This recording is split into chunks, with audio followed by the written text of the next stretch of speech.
That's something we talk about. I don't have much to say, but I don't know if you have much to say about how unreliable people's memory is. No, I don't know that I have a lot to say about that, but I do think about that. Yeah, it's just like an interesting thing. And I'm always aware of that when it comes to like criminal trials, especially. Also, people's very strong sense of what they know to be true about themselves. Yeah. I feel like there's always a large amount of room for doubt when anybody's telling a story, no matter how factual they claim the story is. Not that they have an agenda. No, yeah, for sure. Yeah, I think that most people say at least partially incorrect things multiple times a day. Yeah. And totally unmaliciously. Like, they're just...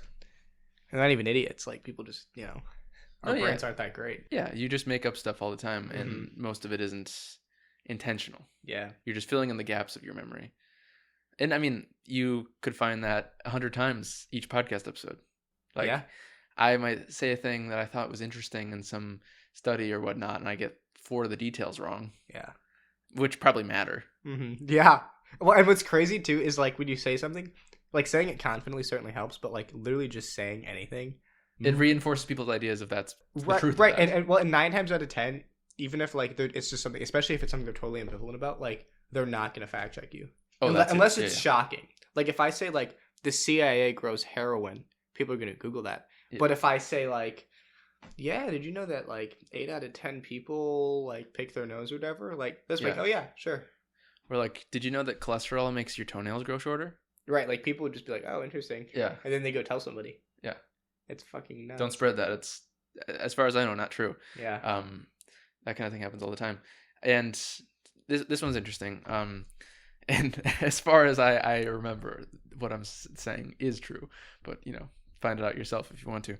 This was in Thinking Fast and Slow, and it's also been in a couple of YouTube videos because it's like a popular idea that's spread. But basically, before I knew where you're going with that thought, I thought you were going to talk about how just simply stating something makes other people more likely to believe that it's true, or it primes them in the future for believing it's true.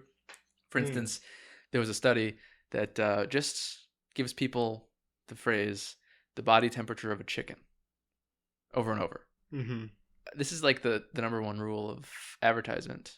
You just repeat, repetition creates truth, at least in your mind. From your perspective, you believe something is true if it's been repeated to you enough. You hear enough that, like, coffee in your cup is the best way to start your day. However that slogan goes. Do you know the one I'm talking about? Oh, the Folgers one. The best part of waking up is Folgers in your cup. Yes. Sure. Yeah. That's great. You hear that so often that it kind of seeps into your brain, and you actually... I guess maybe that was a bad example because that one's not really a truth claim. That's more like a... Yeah, that's more like just like I what's going to make you happy? In 10 years and I remember it. Yeah. I think maybe a truth claim one would be like... I mean, like, there's often repeated lies in society, and that's maybe like actually one of the things I wanted to get to is one of the interesting, like, fun facts, so to speak, that I learned about like sex offenders is that, like, and I'm by no means trying to, like, do apologies for sex offenders or, like, excuse any... Obviously, it's bad, right? But there's this big sort of, like, idea in society, right, that everyone who is a pedophile or has been convicted of, like, like raping a child or whatever, like, it's all, like, the same sort of, like, they're not only attracted to children, but they want to rape, like, as many children as they get their hands on. But it's like a lot of them actually have, like, a combination of other mental disorders, and they happen to have that other disorder that makes them sexually attracted to children. And then it, like, they do a really bad thing, know, and obviously, like, there should be consequences for that. But get this. I got a question for you. Okay. What percent of pedophiles, people who are convicted of having sex with a child, or, like, I think this also counts. No, I think it's strictly just this, right? What percent pedophiles who had sex with children? This is the criteria? Yes. Okay. Yeah, because not all pedophiles act on their urges. So yeah, that's a good way to put it. Well, and not all of them that go to prison for something it's because they had sex with a child. Right, because that was the clause that I was going to add in, is the child pornography thing, but I don't know if that's part of it. I think this is strictly just, like, convicted of having sex with a child. Okay. What do you think the recidivism rate is on that? So they get released from prison, they go back to prison for the same thing? Yes, or similar, very similar. And there's a right answer, and you're asking me what I think it is? Yes. Okay. Because I know it's wrong. Yeah, because whatever the societal expectation is, truth thing. Yep. will be far off. Yes. I'm gonna try and second, like, Right. Yeah. duck under your Okay. expectation of what I'm gonna say. I'm gonna say 0%. Okay, so you're being really bold. And that's a little much. It's not 0. I think that's unrealistic, in fact. I mean, I thought so too. Yeah. That's why I said it. Okay, you're silly. Obviously, I think a lot of folks listening probably think, It's 70, 80, 90%, at least 50. Yeah. It's 10. 10. 10%. I was closer than 70. You were closer than anybody else I've asked that to, so congrats on that. But yeah, like, it's nuts because, so I was talking to a parent of mine who is a forensic psychologist. Okay. And so they do a lot of work for DAs and defense attorneys and stuff like that who need them to either to testify on behalf of or against someone who's been convicted of a sex crime. But it's not quite like it's not quite on behalf of or against, but it's more like they interview them to evaluate their criminal competency and their likelihood to reoffend, like Their competency? Yeah, like their competency and like to what extent they can be held. How good of a criminal are you? No, like culpability? Their mental competency, their culpability, Okay, right? okay. Because like, is this person like sane and they very much just committed the crime because Right. They're an asshole, which is pretty unlikely, or like they are literally like mentally disordered, they need to be committed to like to a mental institution. Okay. So anyways, long story short, they work with a lot of sex offenders, and so they know this stuff. They talk to them all the time. And yeah, it's just interesting because we, like, back to the truth thing, right? We have these sort of like truth claims that we say in society about who pedophiles are, and they're these dangerous society who should be castrated, killed, or sent to prison for the rest of their lives. But it's like a lot of times the big factors they were saying that like affect the recidivism rates is either they have a lot of other mental disorders, like if you're like a schizophrenic pedophile. Yeah, then you're more likely to. Yeah, pretty good chance that just because you get out of prison doesn't mean you're like not going to reoffend. I mean, you've got some other issues, Yeah. And also to go hand in hand with that, another big thing is pro-social or antisocial behavior after prison. Like if they get out and they have strong community ties or a good relationship with their family, they have a job, they're involved in some kind of social club, stuff like that. Yeah. The chances they're going to reoffend are almost 0. I would imagine that's true for all criminals, right? Not just sex Exactly. offenders. But it's like we don't think that it is because we have it such in our head that like to be a pedophile, and I mean it is, I think, but it's like a mental disorder. But also like you can suppress those urges as long as you're engaging in pro-social behavior. Right. I just think that's really interesting. Alternatively, right, if you're engaging in pro-social behavior, this mix of ingredients gives you the know-how to not get caught. Oh, sure, certainly. But I think that... Or, whatnot. Right, and obviously, like, as a non-pedophile and someone who's not meta-pedophile or anything like that, I cannot speak for all pedophiles here. But I just... Oh, fuck, I forgot what I was going to say. That's right. I'm just trying to say the recidivism rate isn't an absolute measure of whether or not the person does the crime again. Caught again, right? Right. Well, yeah. Because it's perfectly reasonable to think maybe you go off and kill somebody, go to prison for it. The second time you kill somebody, you've learned a few things. Now you know how to not to get caught. Oh, sure. You've learned from your mistakes the last time. Yeah, definitely. Kill the next time. This time he goes off without a hitch. No, yeah, for sure. But that reminded me of the point I was going to make before, is that like it's. But that's the thing, though, is we have these ideas in society that murderers and rapists and pedophiles... Yeah, they're all just going to... They're bound to do it again. Yeah, that they're serial, that they actually enjoy the activity. And maybe they did at the time. Maybe they wanted to do it at the time. But there was such a combination of other factors going on environmentally, like in their lives, but also like mentally, that kind of put them in that spot where like it was going to happen. You know what I mean? I mean, if you go far enough into the we don't have free will camp like I do, culpability is equal for all people, no matter what they do.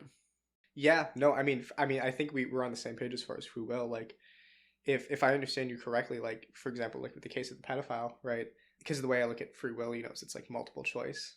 Okay. I should expand on that probably before. I think you might have actually talked about that last time. I did, but I don't trust that someone like... I still don't quite mesh with your opinion of what it is. Well, let me briefly explain my multiple choice theory is what I'll call it. Okay. And how I think that fits into people who commit sex crimes against children.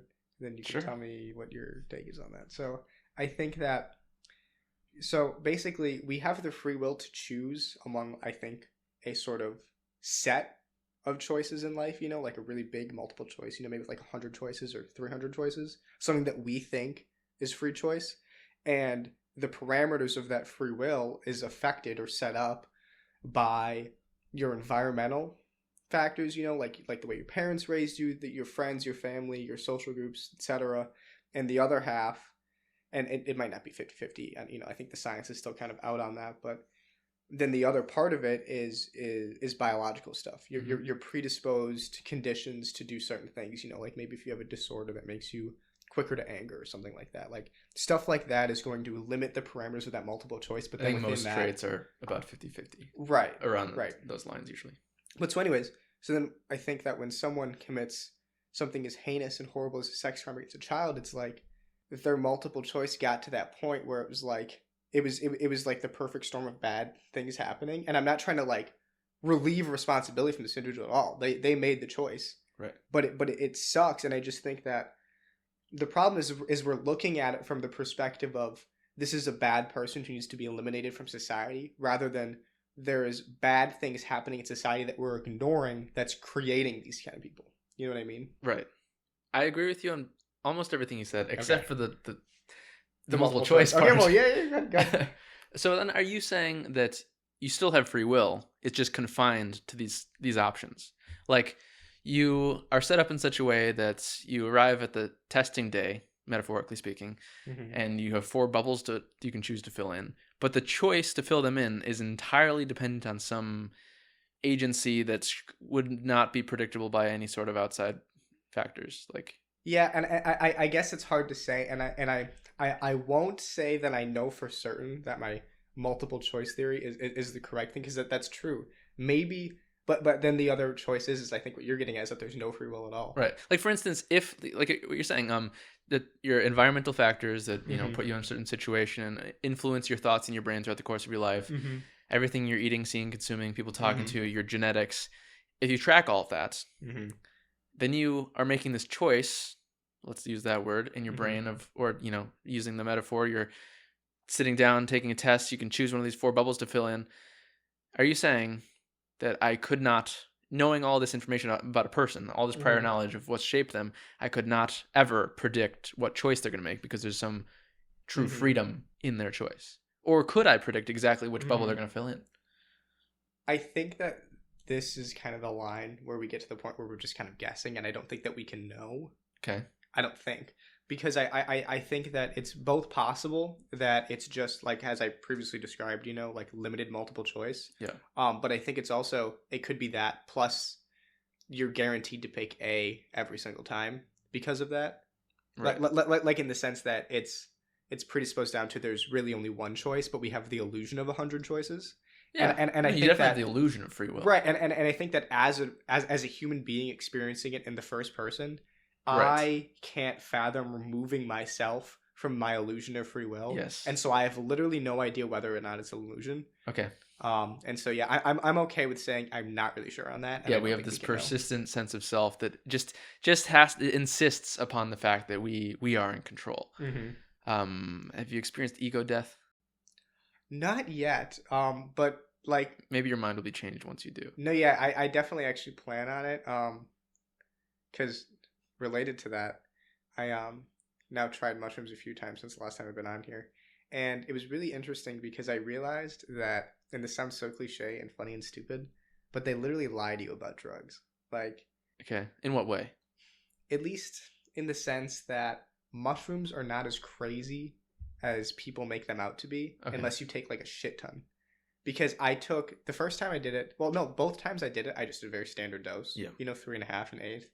But I didn't see anything. Like maybe the water was glimmering a little extra, but that might have just been how I was perceiving it. Like I wasn't seeing, flower people walking around like people act like you see on mushrooms.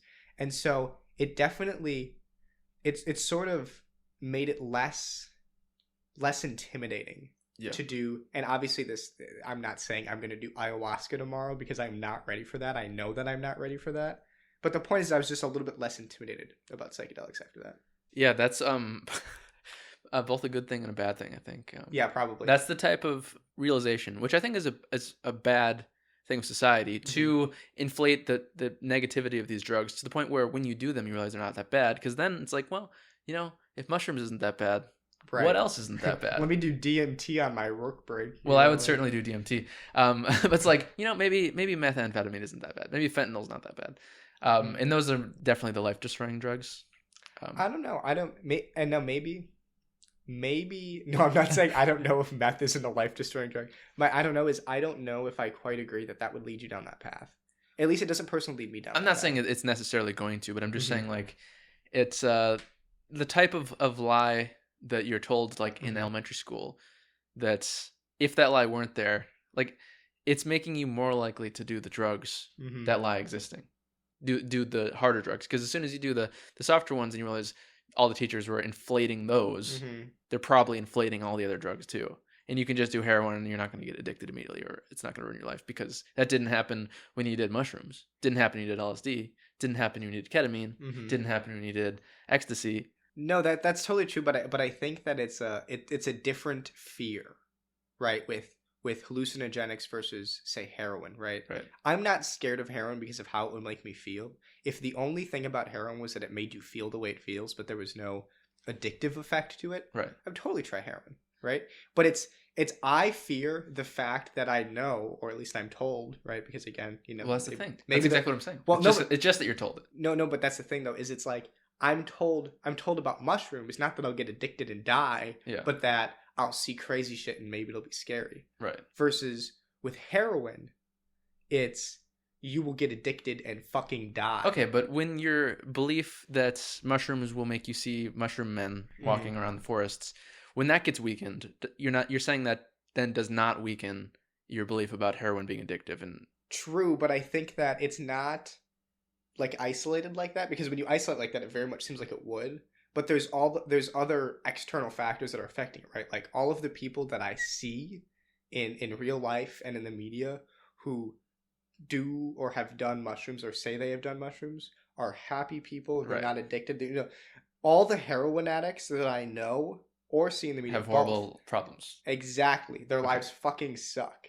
Good point. So I think that's what helps me be like, okay, this is the difference. Yeah. That's where the threshold is of drugs you won't do. I would do heroin, but it would have to be under like probably lab circumstances. Okay. And I think a lot of people do heroin that wouldn't otherwise, because they give it to you when you're in the hospital, or the heroin equivalent. I think that's reasonable. Morphine is just like stronger heroin. Yeah. And people, some do, this happens, but it's actually kind of a thorn for that story that is probably legitimate in many regards, especially depending on your life circumstances and the fact that many people who are driven to do heroin aren't in a good place. But it's surprising how many people are given the exact same thing as heroin in the hospital and are not subsequently addicted to it.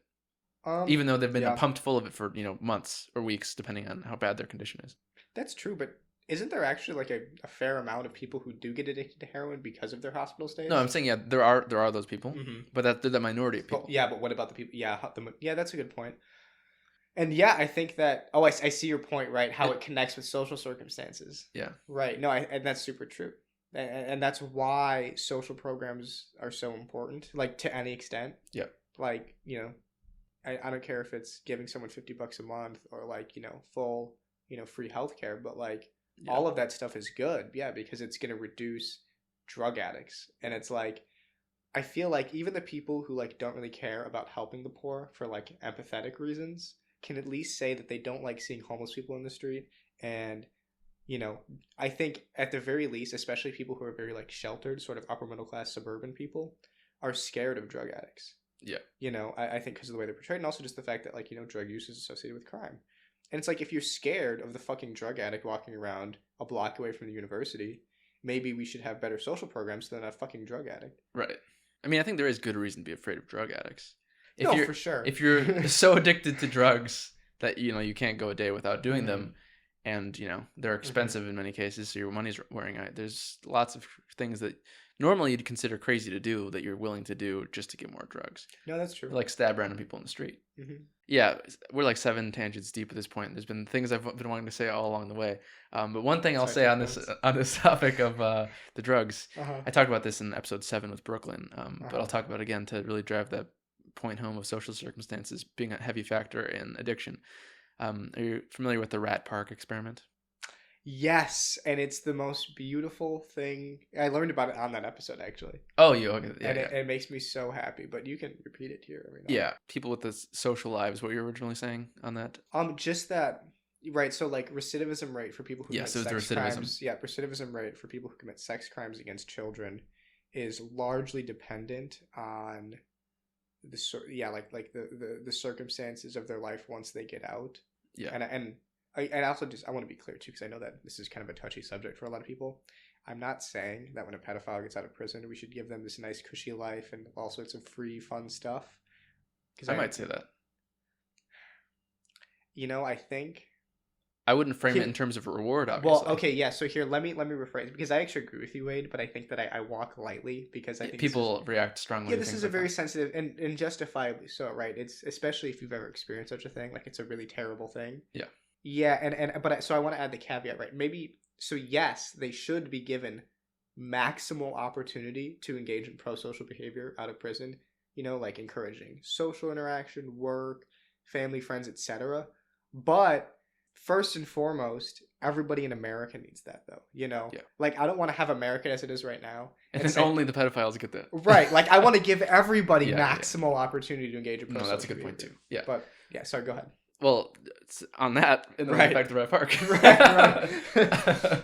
Yeah, the stigmatization of an offense only makes the thing worse, and people more likely to repeat it because they're ostracized or they're lonely, and they're made to feel evil. Which, I mean, even if they are evil, making someone feel evil is only going to make them do more evil. It's like self-fulfilling prophecy. Right.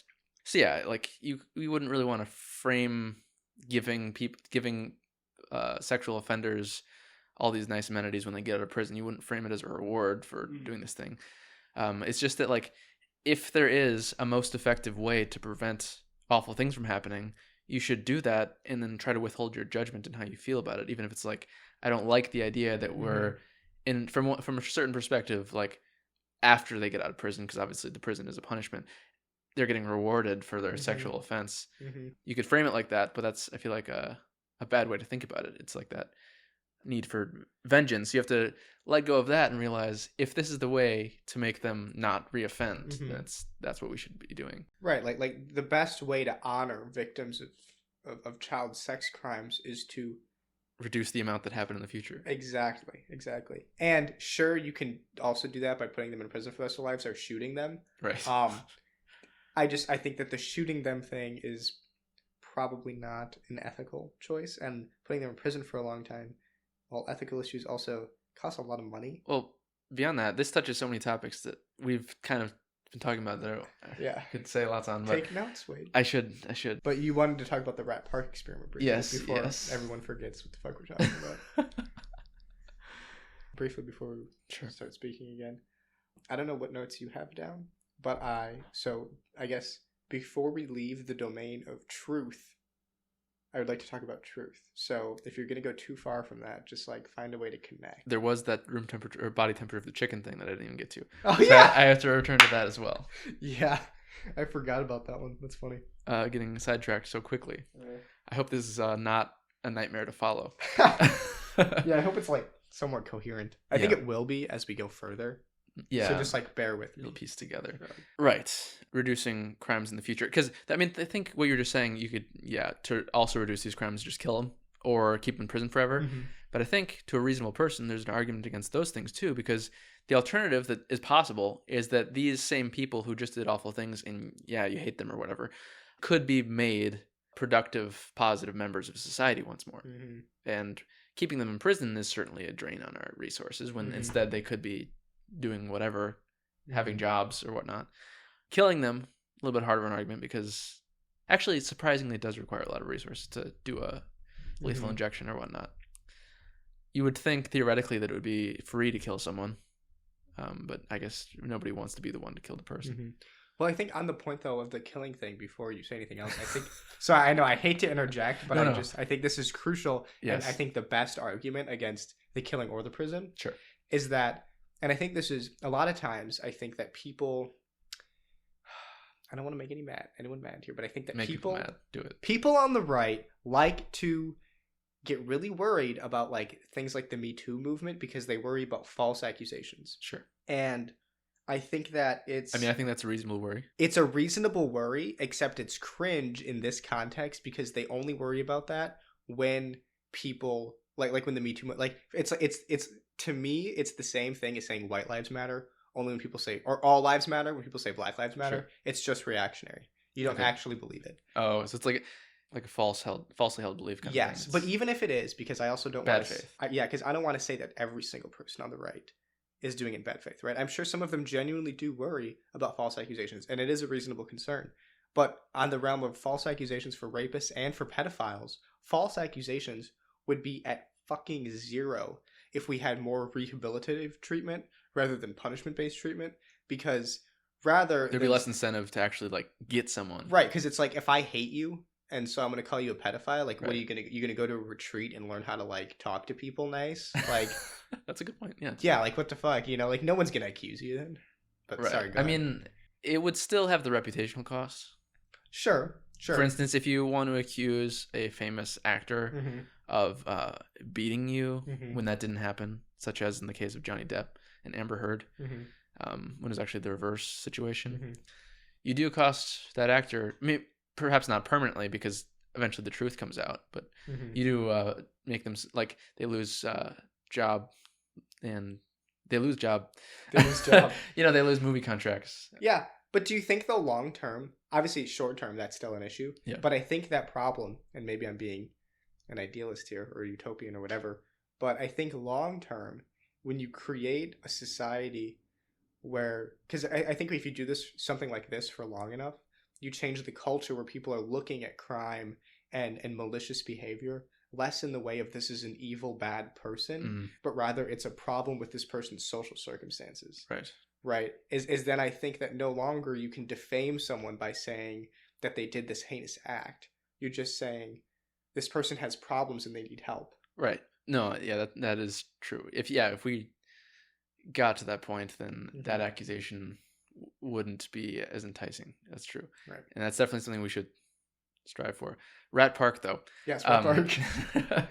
And I was thinking about this because I wonder too if, I don't know, it's just a speculation, but if that type of mental illness that leads to a person acting out their pedophilia, if that is somewhat brain chemistry wise or whatnot, like an addiction.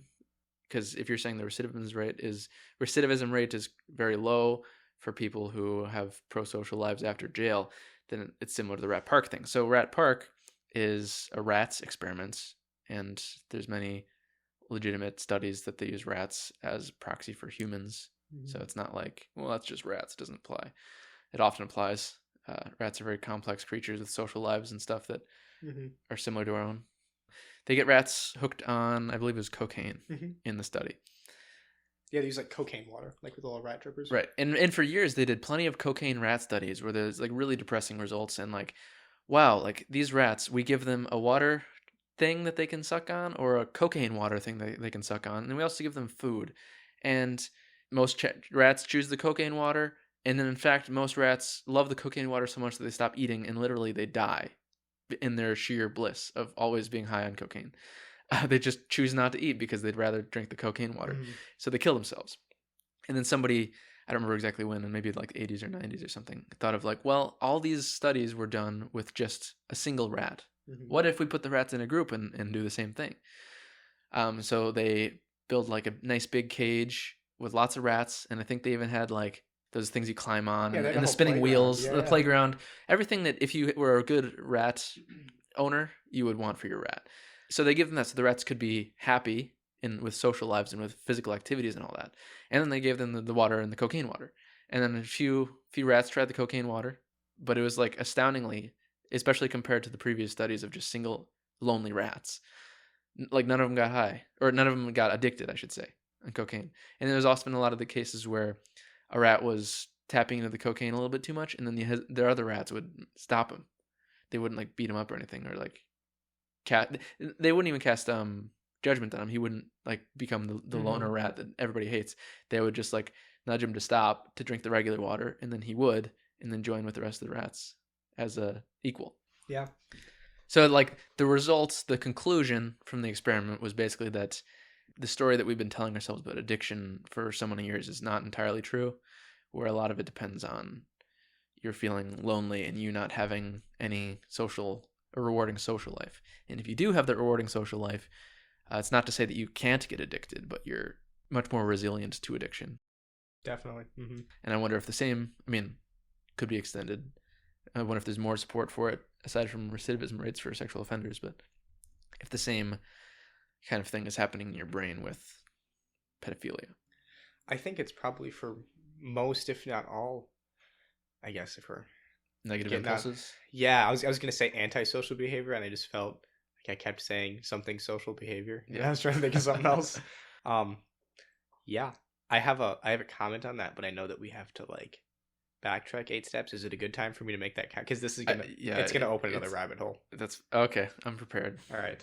I think that both of these problems, really, because really what it's about is having a lack of community, and I mean community very broadly. Community is your family, is your friends, and it's your city that you live in. Both of these problems being largely due to a poor support community or lack of community, and being labeled as these individual failings. Either you're a bad person in the case of a pedophile, or you're a wastrel, you're lazy, you're a slack off if you're a drug addict, right? Or whatever. I think really it's capitalism. And I know I sound like the fucking commie right now, but no, that is a large but it is jump off into a new topic. I know it is, but it really is, because it's this cult of individualism, you know, and all, like, you know, Ayn Rand, like, all there is the individual. Or no, that's the British lady. And she was quite a fan of individualism as well. Yeah, she was, but the quote that there is no community, there is only the individual is oh, okay. Somebody else. And she's like the Reagan of Britain. I forget her name. Margaret Thatcher. Yes, that motherfucker. But like, you know, all of it is it's this cult of like individuality, and it completely just ignores the whole idea that your community and your social structure has a profound effect on who you are. Like it's like we base our whole society around the idea of the free individual, and it's a myth. It's against all science, you know, like there is no, I don't want to say there is no individual, but it's like society makes the individual. And so to just act like everything everyone does is on their own volition and they deserve what they got, like, there's no evidence to suggest that like that's how we should be basing our society. This is just not true, you know?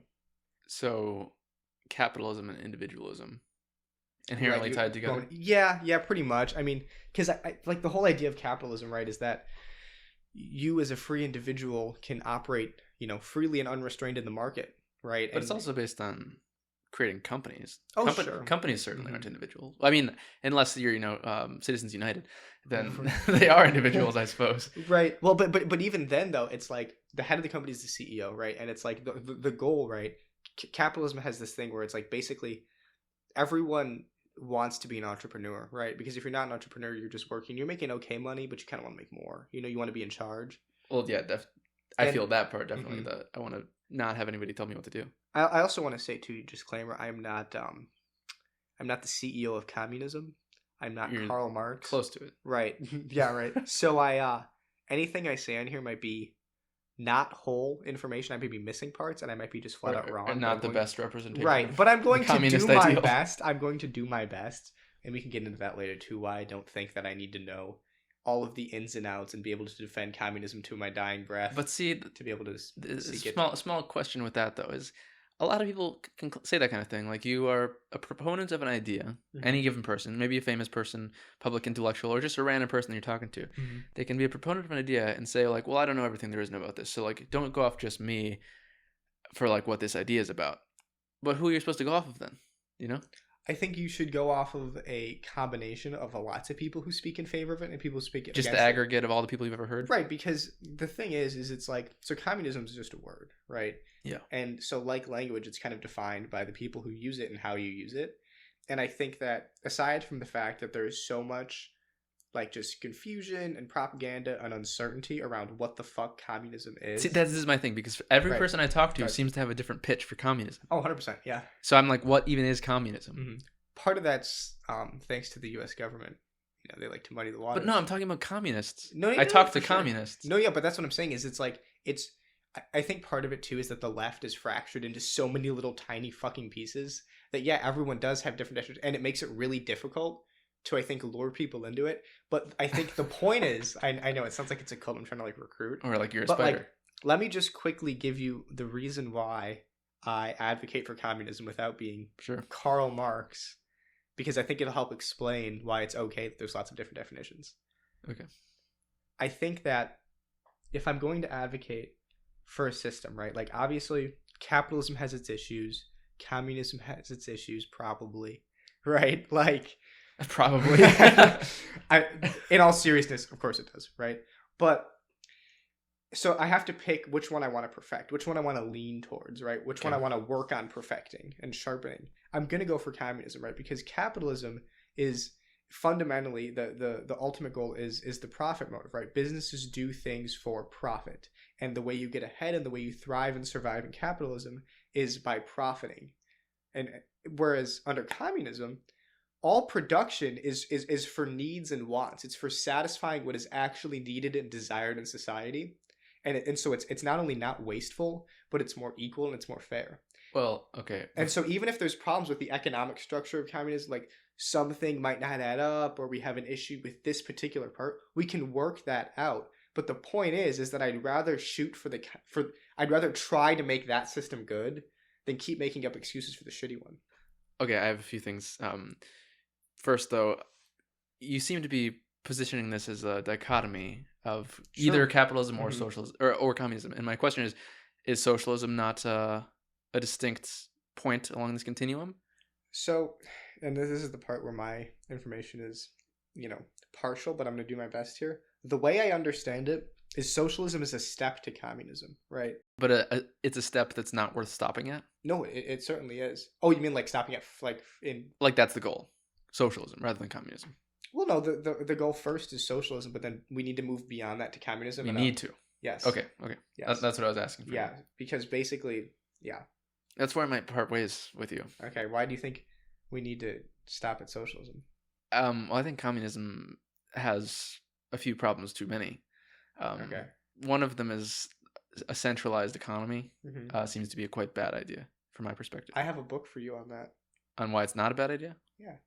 Okay, because sometimes I was wondering what you might say if, well, it's not a centralized economy, because that'd be a different take. Well, socialism is the centralized economy. Is the planned centralized economy. The idea is once you perfect the planned economy and you have some kind of system that can perfectly in real time distribute resources equally, so that there's no shortages, whatever, right?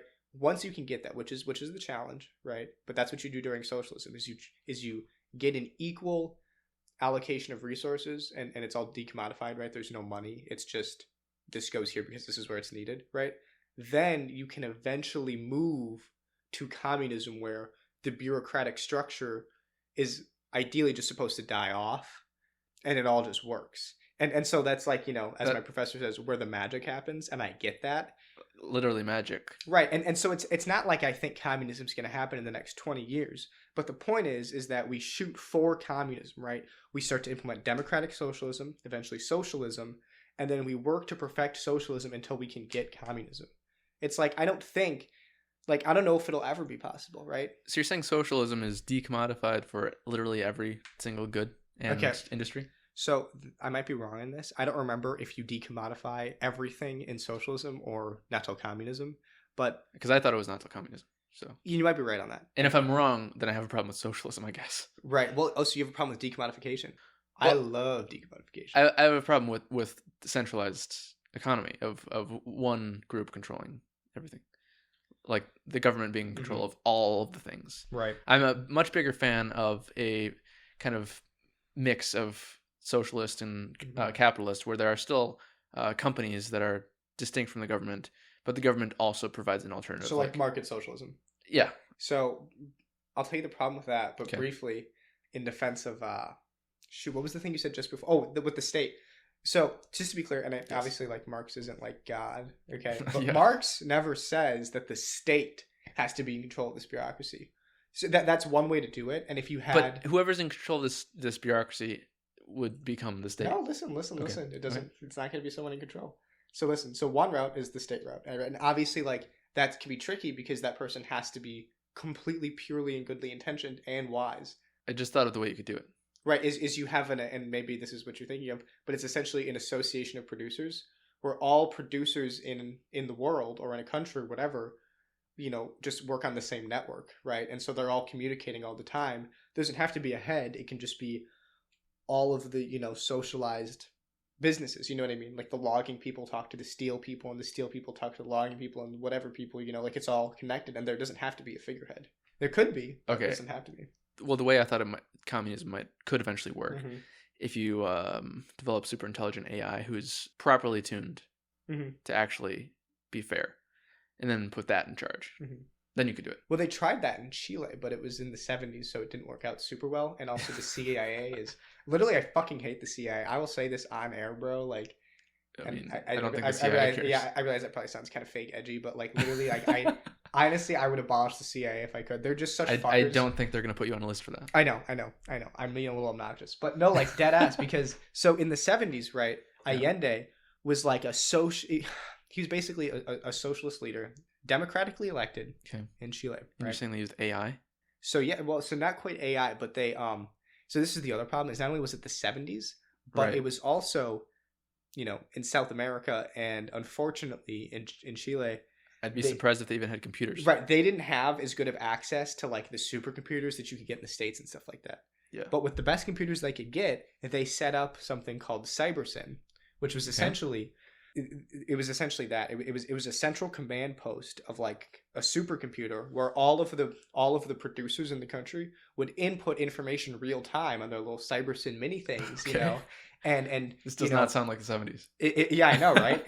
With like live reporting, of like what they needed, what they were producing, and it was like, had it not been the fact that it was the 70s, so it was kind of shitty at times, and also the fact that the CIA just funded a coup to install a military dictator who went on and killed a bunch of people, it might have worked out. But so the point is, what was the point? What were we talking about?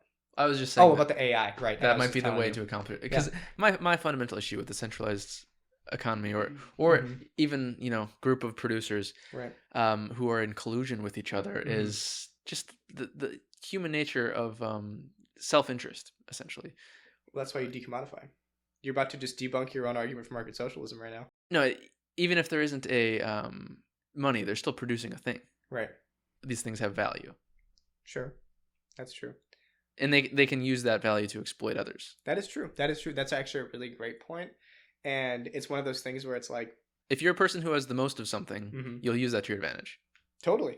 I think that's a really good point. And it is one of those things where it's not going to make me abandon communism, but it's something that needs to be worked out, right?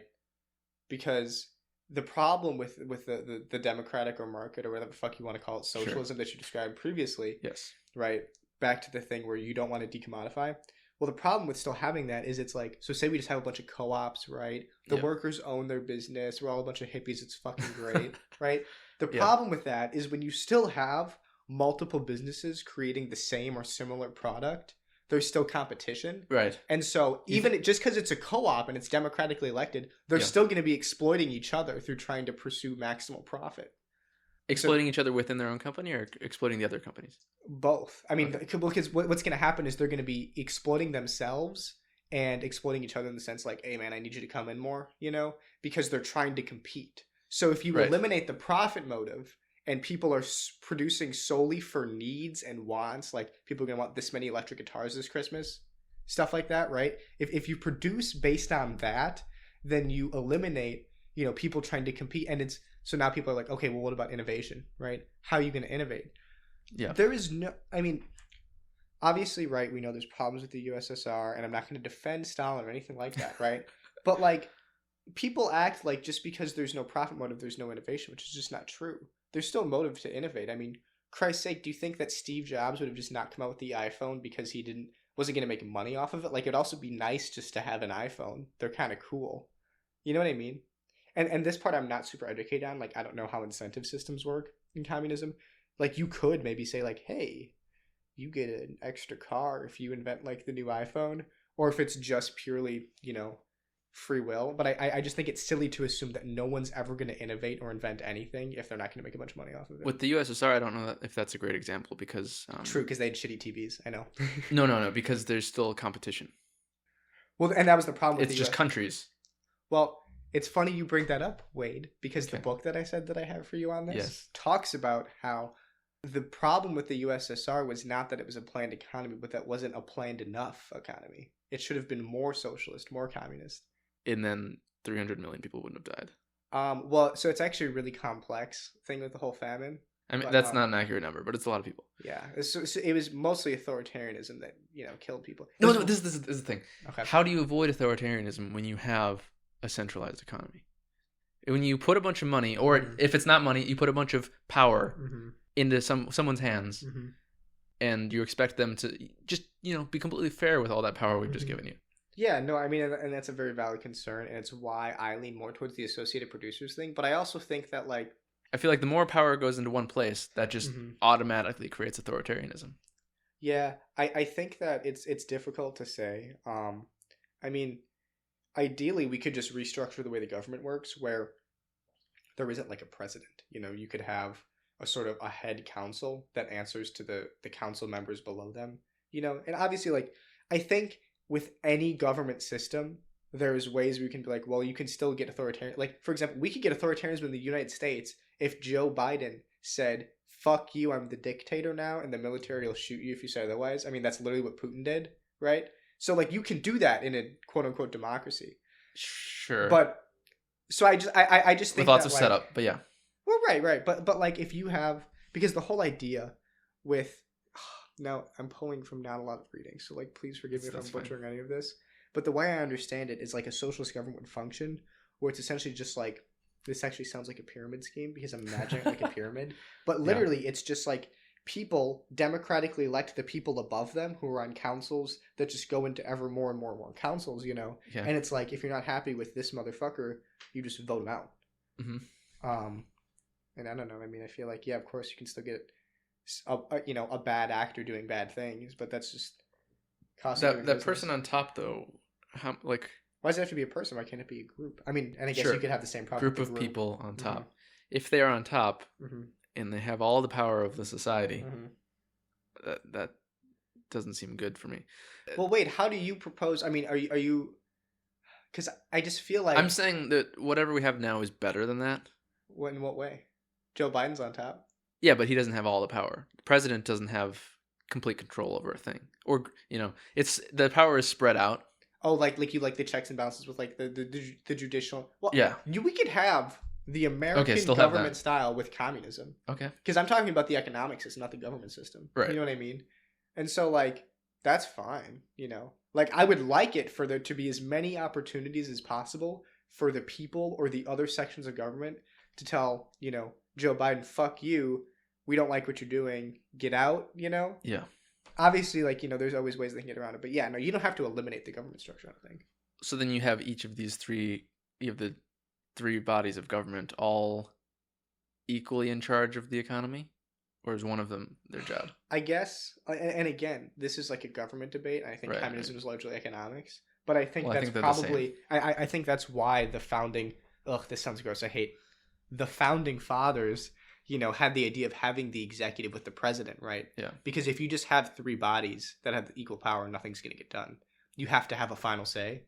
And so it's like, if you need to have a final say at the risk of them maybe being an asshole sometimes, like, that's just the price you pay, I think. But I'm saying if one of those things, people or one of those government sections has the complete control of the economy, and, anybody listening, if I am strawmanning what communism is, and it's not I might be doing it too, so apologies to all my Well, communists out there. if we're getting it totally wrong, that's a different thing. Then we're just wrong. Right. But going off of what we're saying, I think we're just trying to understand it together. yeah.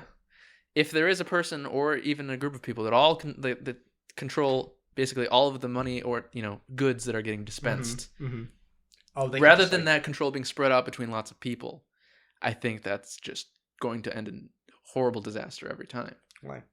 Well, for the same thing I was just saying before. If one person or one group of people, if the power is isolated into one place, what incentive do they have to actually use it fairly and responsibly in perpetuity? Well, that's why the right to bear arms is so important, because if Joe Biden decides, actually, I'm just going to give all of like the hot moms. All right, so we got communism, but the food. Second Amendment is an important part of it.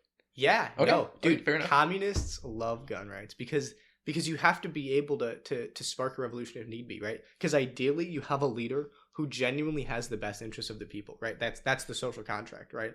Ideally, yeah. But if your leader's a fuck off and decides to either just be bad because they're an idiot or because they have like malicious intent, ideally you can just start a revolution.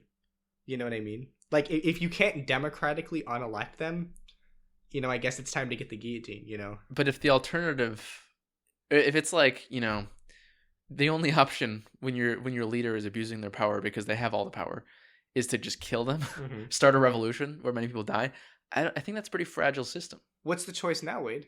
If Joe Biden right now is being a bad president, you can get him out of office. But if he pulls a Putin and goes, actually, we're going to change the Constitution in secret and say that I am the leader and you cannot vote me out, what do we do? We have to shoot Joe Biden. That's the choice. Well, I guess what I'm saying is that I'm not advocating for that. What I'm saying is that the person who's president doesn't have such power compared to everyone else that are in government or in because he doesn't have control over the economic distribution. Yes.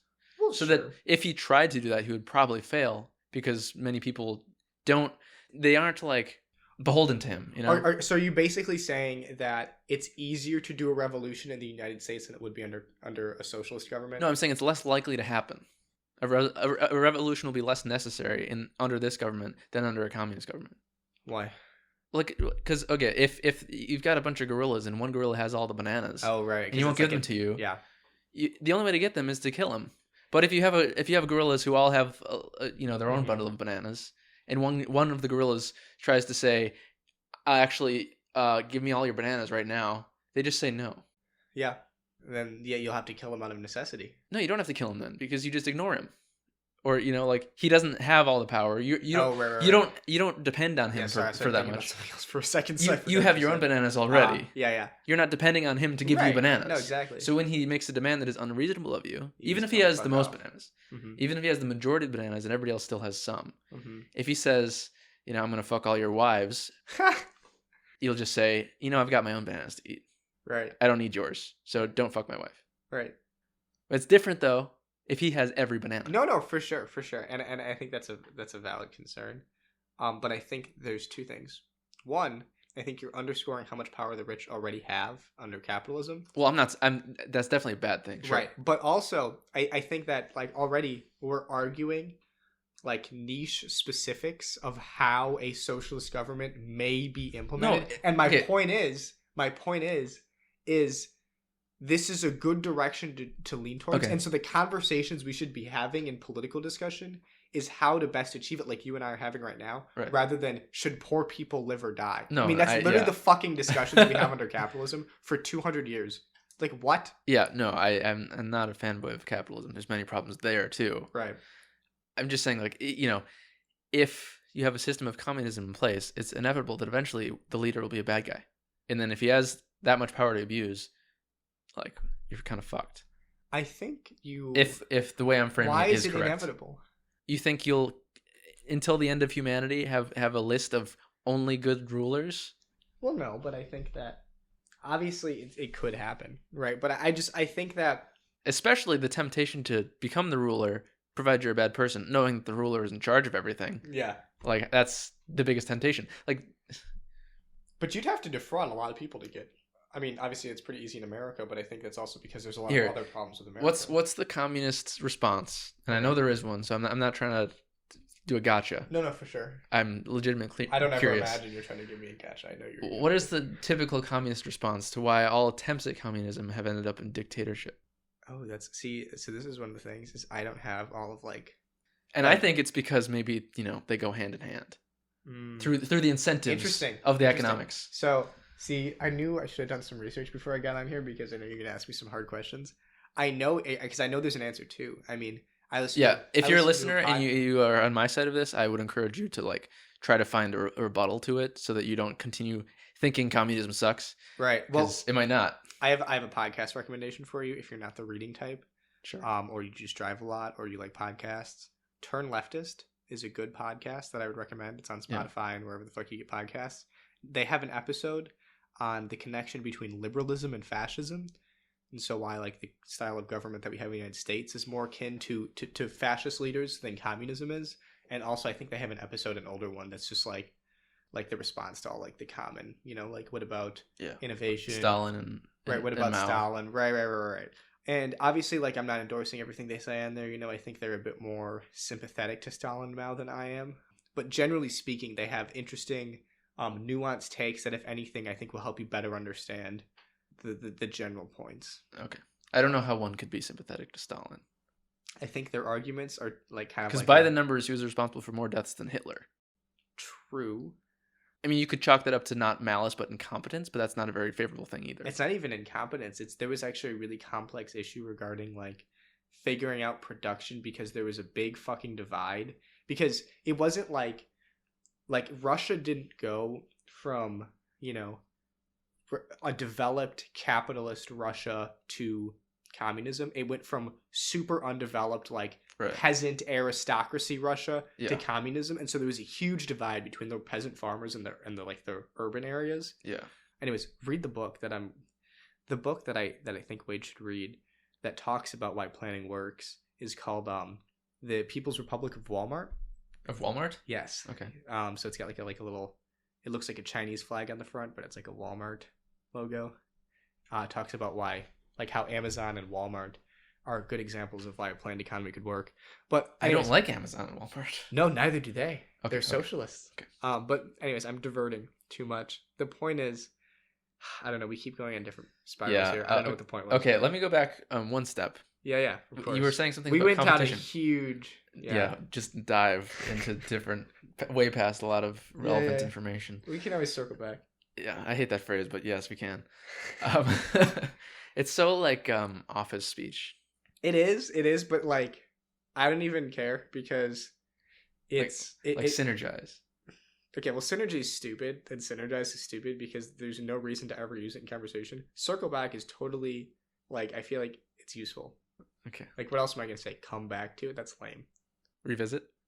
Yeah. But when I say circle back, I kind of feel like I'm one of the dudes from Office Space, You've seen Office Space? Yeah, and they're, one of the, the boss? Yeah. Who is hateable? No, I'll circle back with you later. You want to be like that guy? Ironically, because it's funny. Okay. Yeah. Ironically. I mean, yeah, if you're using it ironically, then it's different. Well, that's my problem, is I often will say things ironically because it's funny, and then I end up saying it too much where I just start saying it. No, that's what happens. Huge problem. That's why really stupid sounding new lingo gets into people's legitimate speech, because at first you're just I'm going to be silly like the kids, and then you just become silly. Yeah. No, unintentionally. My silliness is getting a bit out of hand, if I'm being honest. I say the weirdest things, and I'm literally being ironic, but I realize that outside of my head, I just sound like a maniac. People say that's fire. Yeah.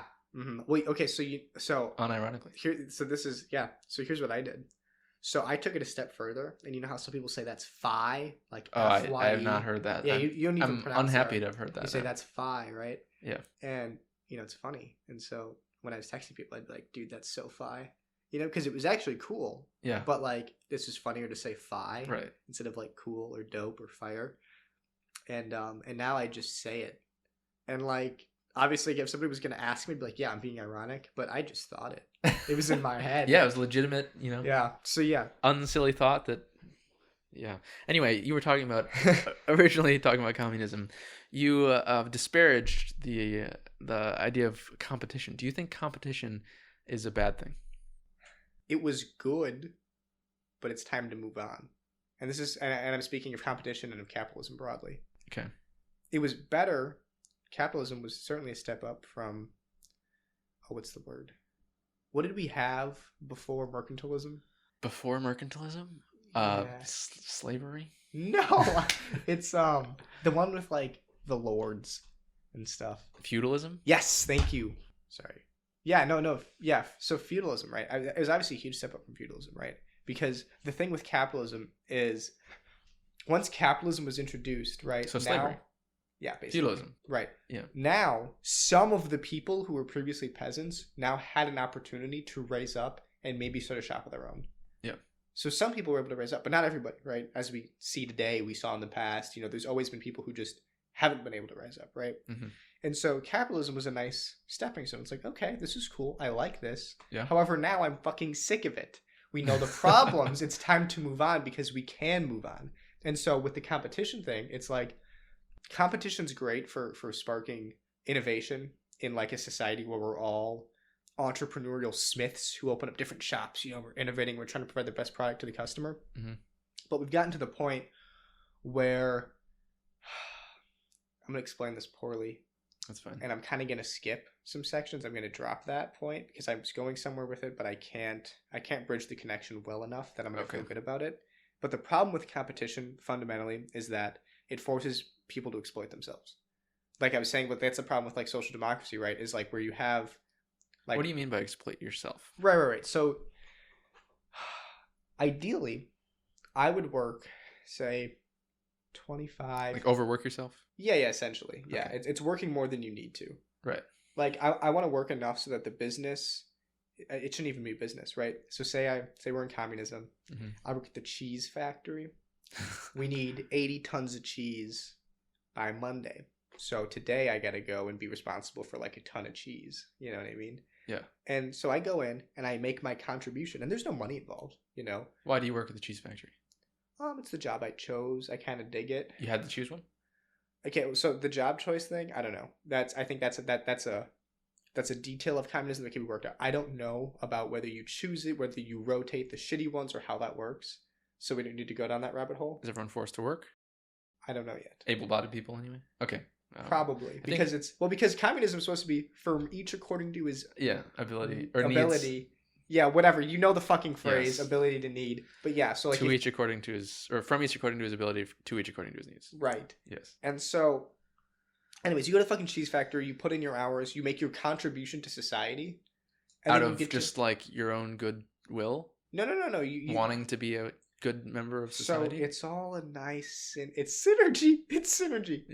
Because what happens is I go to work, I make my cheese wheels, and then I go home and I order a pizza, and the Domino's guy comes and delivers me a pizza, and I go, thanks, man. Give him a high five. There's no money exchanged. But the pizza guy goes home later that night knowing that when he wants to get a cheese wheel from the grocery store, you can just go grab it. It's all like you just kind of, and maybe you can do it with like work cards, where it's like, I worked this week, so I can just, oh, okay. So it's like, if someone is an able-bodied person who's like, you're just getting back to credit cards. I worked, Not so I have quite. these credits. I can take these things with these credits. I know, it's just outlawed in the United States. Yeah. So and again, I'm not like dying on the hill of the card swiping program. Yeah, I was kind of just spitballing. But you see my point. But if you don't have that card program, if you don't have the commodity, mm-hmm. I don't really want to work. Well, so we're right, and so you obviously, here's the other thing. Okay. Obviously, like I'll let you continue with your. Yeah, like you don't want to work now, but you're saying I would in this glorious community. Ideally, and that's again one of those things where the magic happens, But like, I think there's too much magic. It's too much magic. There's too much magic in capitalism. Because here's the thing. Because the whole thing, right, with the transition from, I think in socialism you'd probably be forced to work, but in communism you're not. Because communism, you've gotten to the point where you've perfected the distribution of goods, so as it doesn't matter if you decide to take the week off work or whatever the fuck. What if you take your life off work? And everybody does too. Yeah. That would be a problem. But I think that the whole idea is everyone's kind of banking on people want society to work. This does not function, this idea. Okay. Why do you think so? It has the same exact logic as, let's not pollute. Let's reverse climate change. People can't think in such big schemes that they're like, I need to go to my job because if I don't, then the rest is, and if everybody else chooses not to go to their job, then society will collapse. People don't operate on those kind of thoughts. They don't operate on like, I really shouldn't eat this hamburger because it's going to be 800 pounds of oil that I'm putting into the atmosphere. And that's bad for everyone on Earth, and I will eventually kill my grandchildren. They just eat the hamburger. Yeah, but do you, and I think that part of it is obviously that, there is that selfish tendency, and humans are Well, it's not even just naturally, selfishness. but It's they're also just narrowness myopic. of... Right. Yeah, they don't think long term. No, Yes. totally. And I'm not discounting that, and I think that is a real issue. But I think that it's reasonable to suggest that at least part of it, I can't know what percent of it, but part of it is driven by the capitalist cult of individualism, and this because capitalism makes people selfish, right? Because it's everyone's out for their own, like I have to get my money or I'm gonna fucking die. In communism, it's like we're all just trying to make sure everyone's good, and so not only are people not out for themselves, but at the same time, people, because I think a lot of times, like, okay, so selfishness is an antisocial behavior, right? Well, if we give people lots of free time because they don't have to work all the fucking time, and they're not like gonna starve to death if they don't pay their bills this month, Sure. people are going to be engaging in more hobbies and working on their relationships and being happier people. And so people will feel more fulfilled and they'll want to contribute to the community. And so it's kind of like this hippy dippy fantasy, but I think that it's not crazy to suggest that if you do things to make people happier and have more fulfilling, healthful lives, I mean, because think about it. You know who fucking volunteers at the libraries? The old hippie people who are like, they're kind of like, they're well off, they have money, and they have free time to volunteer at the library because they want to help their community. Like, yeah, that's because they're fucking happy and they're not like, starving. Yeah. So you're saying that the ratio of people who are willing to contribute would fundamentally change and just drastically increase in a communist world. Yes. Are you also saying that there already are enough people like that where it could work? Or is it relying on the fact that you would change the picture of society? Well, right, and so that's why I'm very much like in favor of any kind of social programs now and in the moment, even if we don't have a communist revolution right now, because it's stuff like that does change people. Because I don't think that if we were just to implement communism now, people would just happily go to work.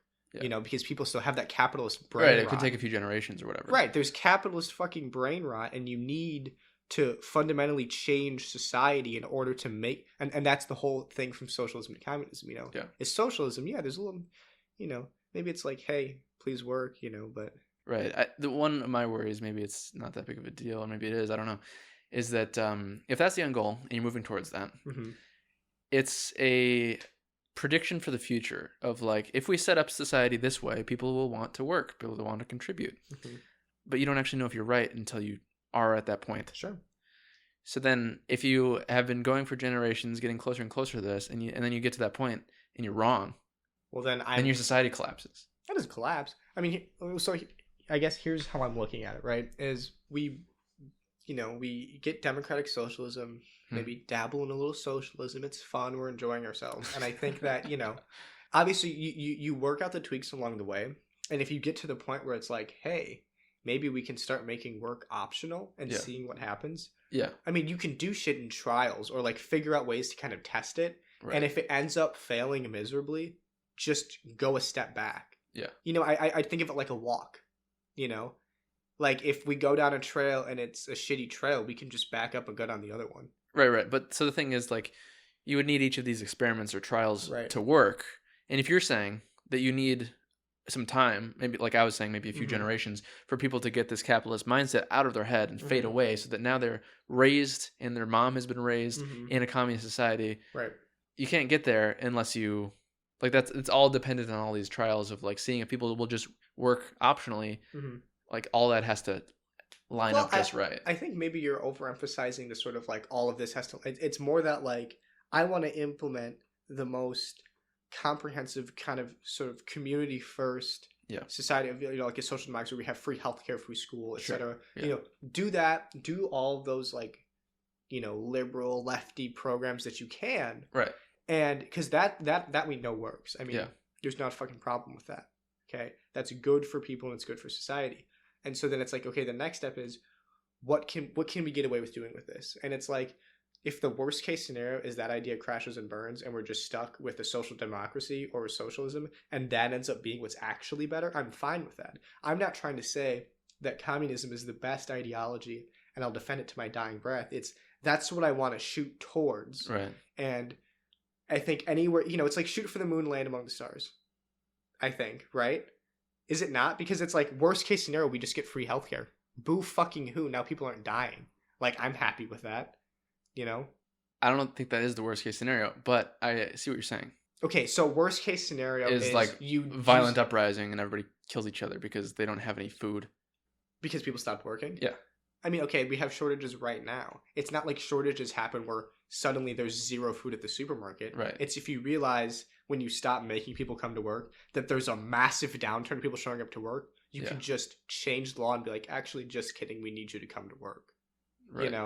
Like, it doesn't have to be like we have to stop working for 3 years and we'll see what happens. Yeah. It can all be very fluid.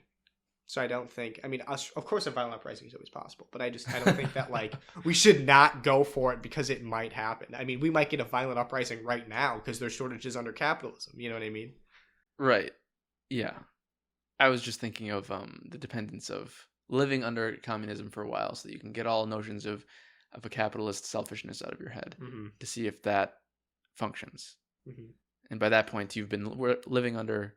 But that's what I'm saying, is I think all the stages of the social democracy and socialism are part of the process of kind of sort of eliminating that capitalist brain rot. Okay. It's sort of like an untying of a knot. Right.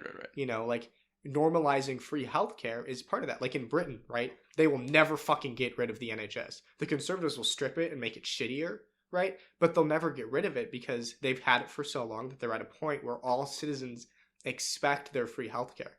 And if they don't get it, they're going to be pissed. And so that's part of them having a little bit less brain rot than we do here in America. Okay. No, I buy that. Yeah, there are many steps on the path towards communism that I'm a fan of. Yeah. I just don't know if I want to take the final step. Well, right. And again, I want to just take that stairwell, man. Like, if the bottom step ends up being shitty, like, fine by me. We'll just go back up.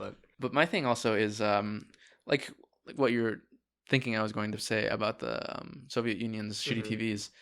If you eliminate the competition between companies, you might still have that competition that drives innovation. For instance, like wartime or like to make your country look good or whatever. But you'd lose out on a lot of dimensions of relevant competition.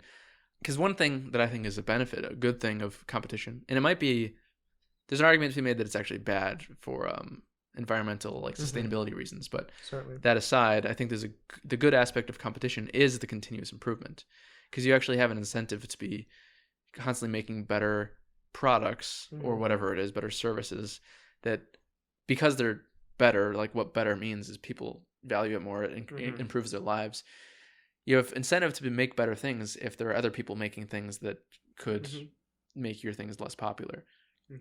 Like if it's just as simple as entertainment, if I don't have anybody I'm competing against for my entertainment, then I can make really shitty entertainment and people will still watch it. Well, I don't think I followed you fully, except I don't agree with the entertainment point. I think that under communism, like people will still have a desire to like create a cool maybe TV it's a bad show. example. Yeah, like the art thing doesn't work, but I totally agree. Like, obviously, competition does drive innovation to an extent, right? Well, I think the art thing does work. It just doesn't work with competition with a comparison to capitalism and communism, because art you can't get rid of the competition. Right. Yeah. Like if you have a communist society and people are making TV shows, there is still competition amongst those TV shows. Just in terms of like, who wants to be more popular? Who's going to watch it? Like you're just not going to watch something that sucks. No, that's very true. The thing is with the competition thing is it's like, and again, I'm not the most well prepared to make the argument against capitalist competition, but I will say this, especially in regards to the environment, is I'm of the belief that I literally don't give a fuck if we were still on iPhone 4 if it meant the rainforest wasn't gone. Like I think it's great to innovate and produce new products, especially life-saving ones. The granularity there I agree with, but would you rather not have, the bigger milestones along the way? Like say it's like insulin or environmental. Yeah, right? Or the internet. Yeah, existing. No, for sure. And I get that, and obviously technology has a lot of benefits.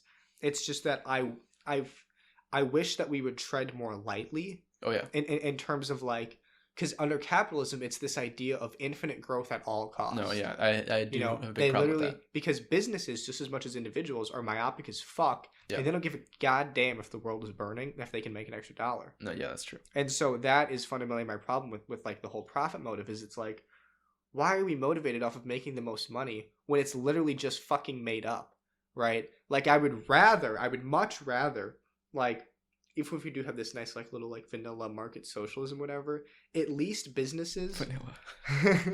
I know, right? Conservatives are like, vanilla!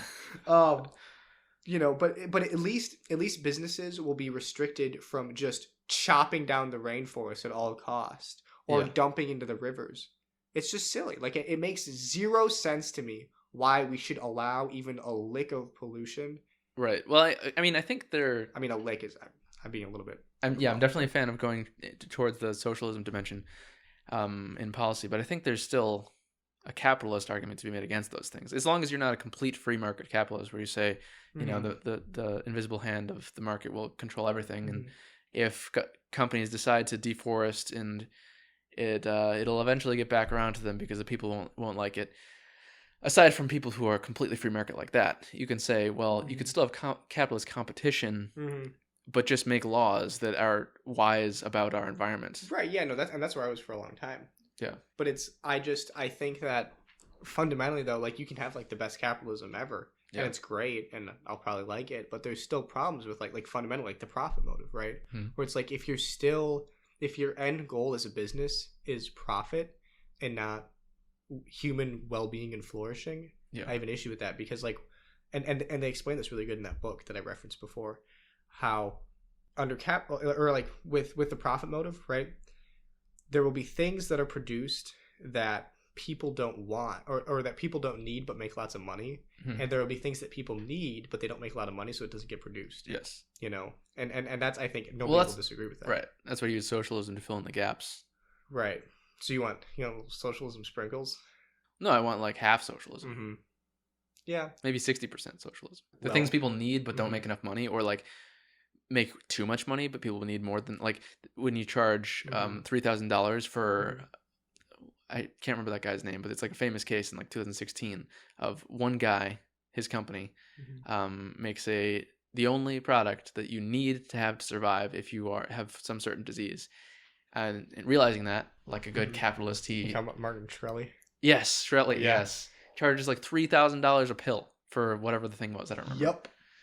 Yeah, obviously there it'd be better if you just had the government produce it for free, and then he can't make that money, that evil money off of it. Right. Yeah, no, and I honestly, like, I love that, I will advocate for that also. Yeah. It's just that, like, and I'm not the most well prepared to, dissect that whole economic component of, like, the competition thing like that. And so I guess I'll leave that one to you for that one, like, next time. Okay. But I guess, and that's the thing, is like, I want at least that, what you described there. That's what I want at the bare minimum. Right. And if we can do better with going beyond that, then great. Or if it turns out to suck, then we'll stop there, but that's what I'm pushing for. Okay. Anyways, maybe we can back up.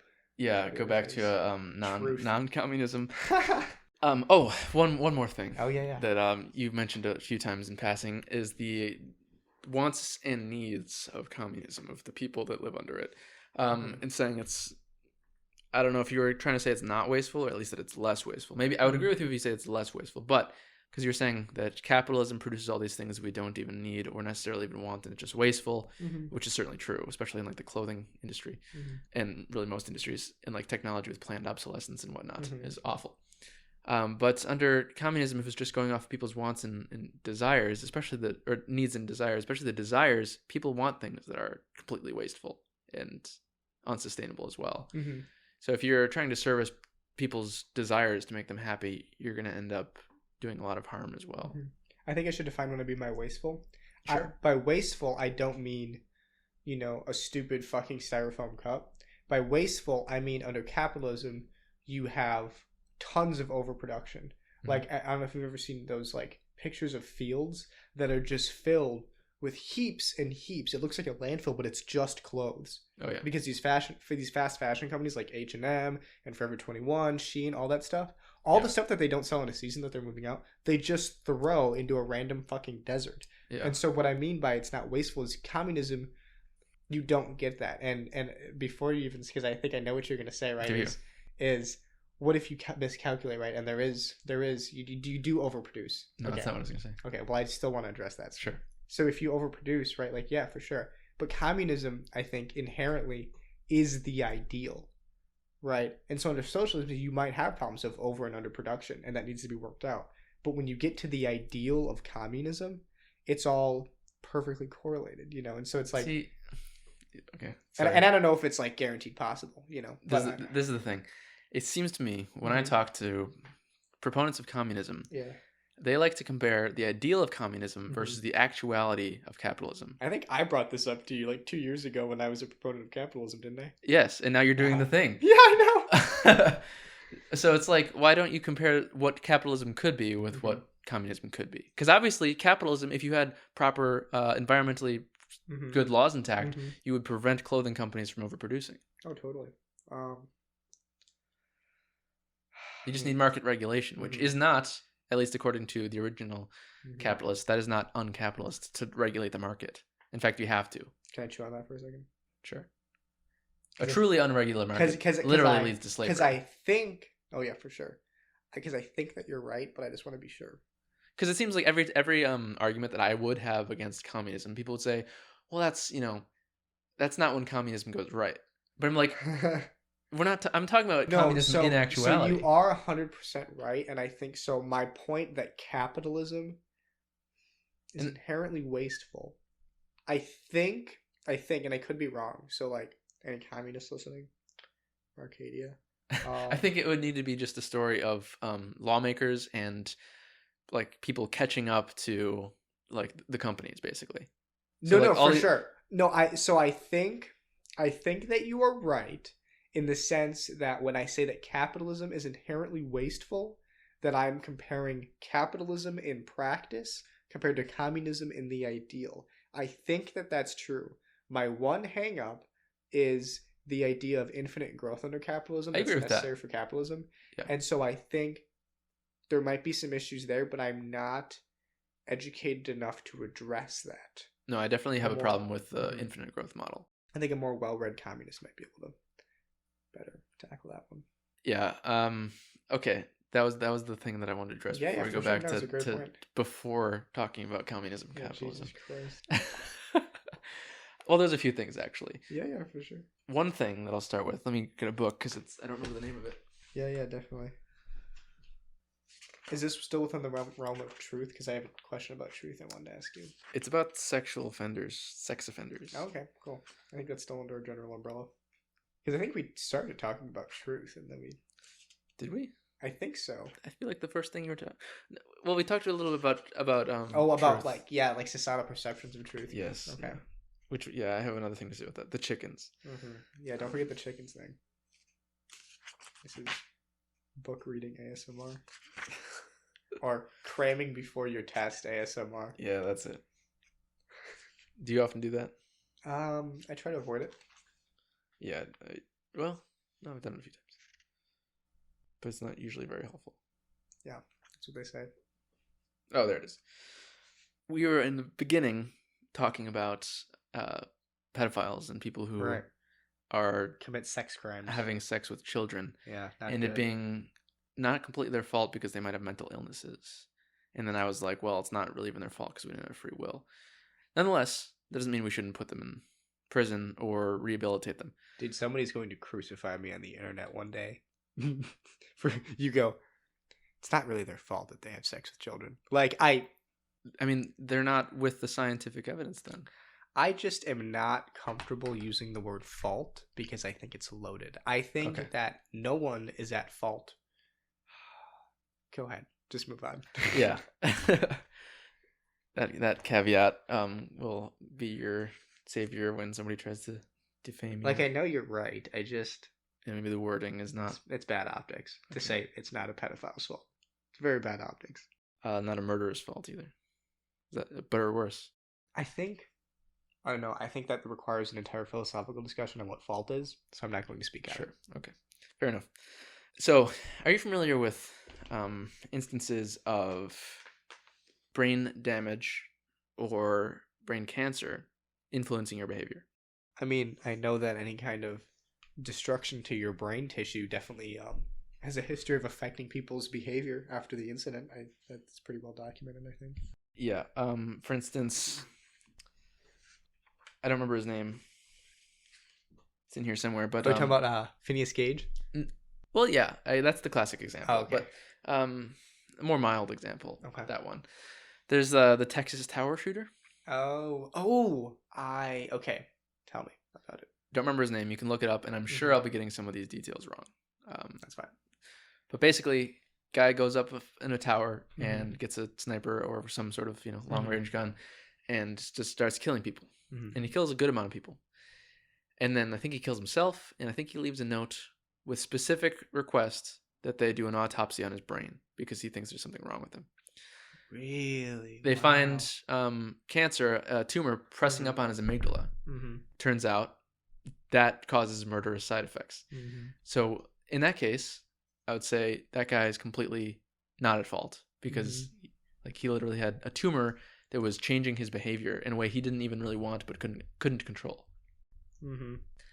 Similar thing happens, at least in some cases, some documented cases with pedophilia.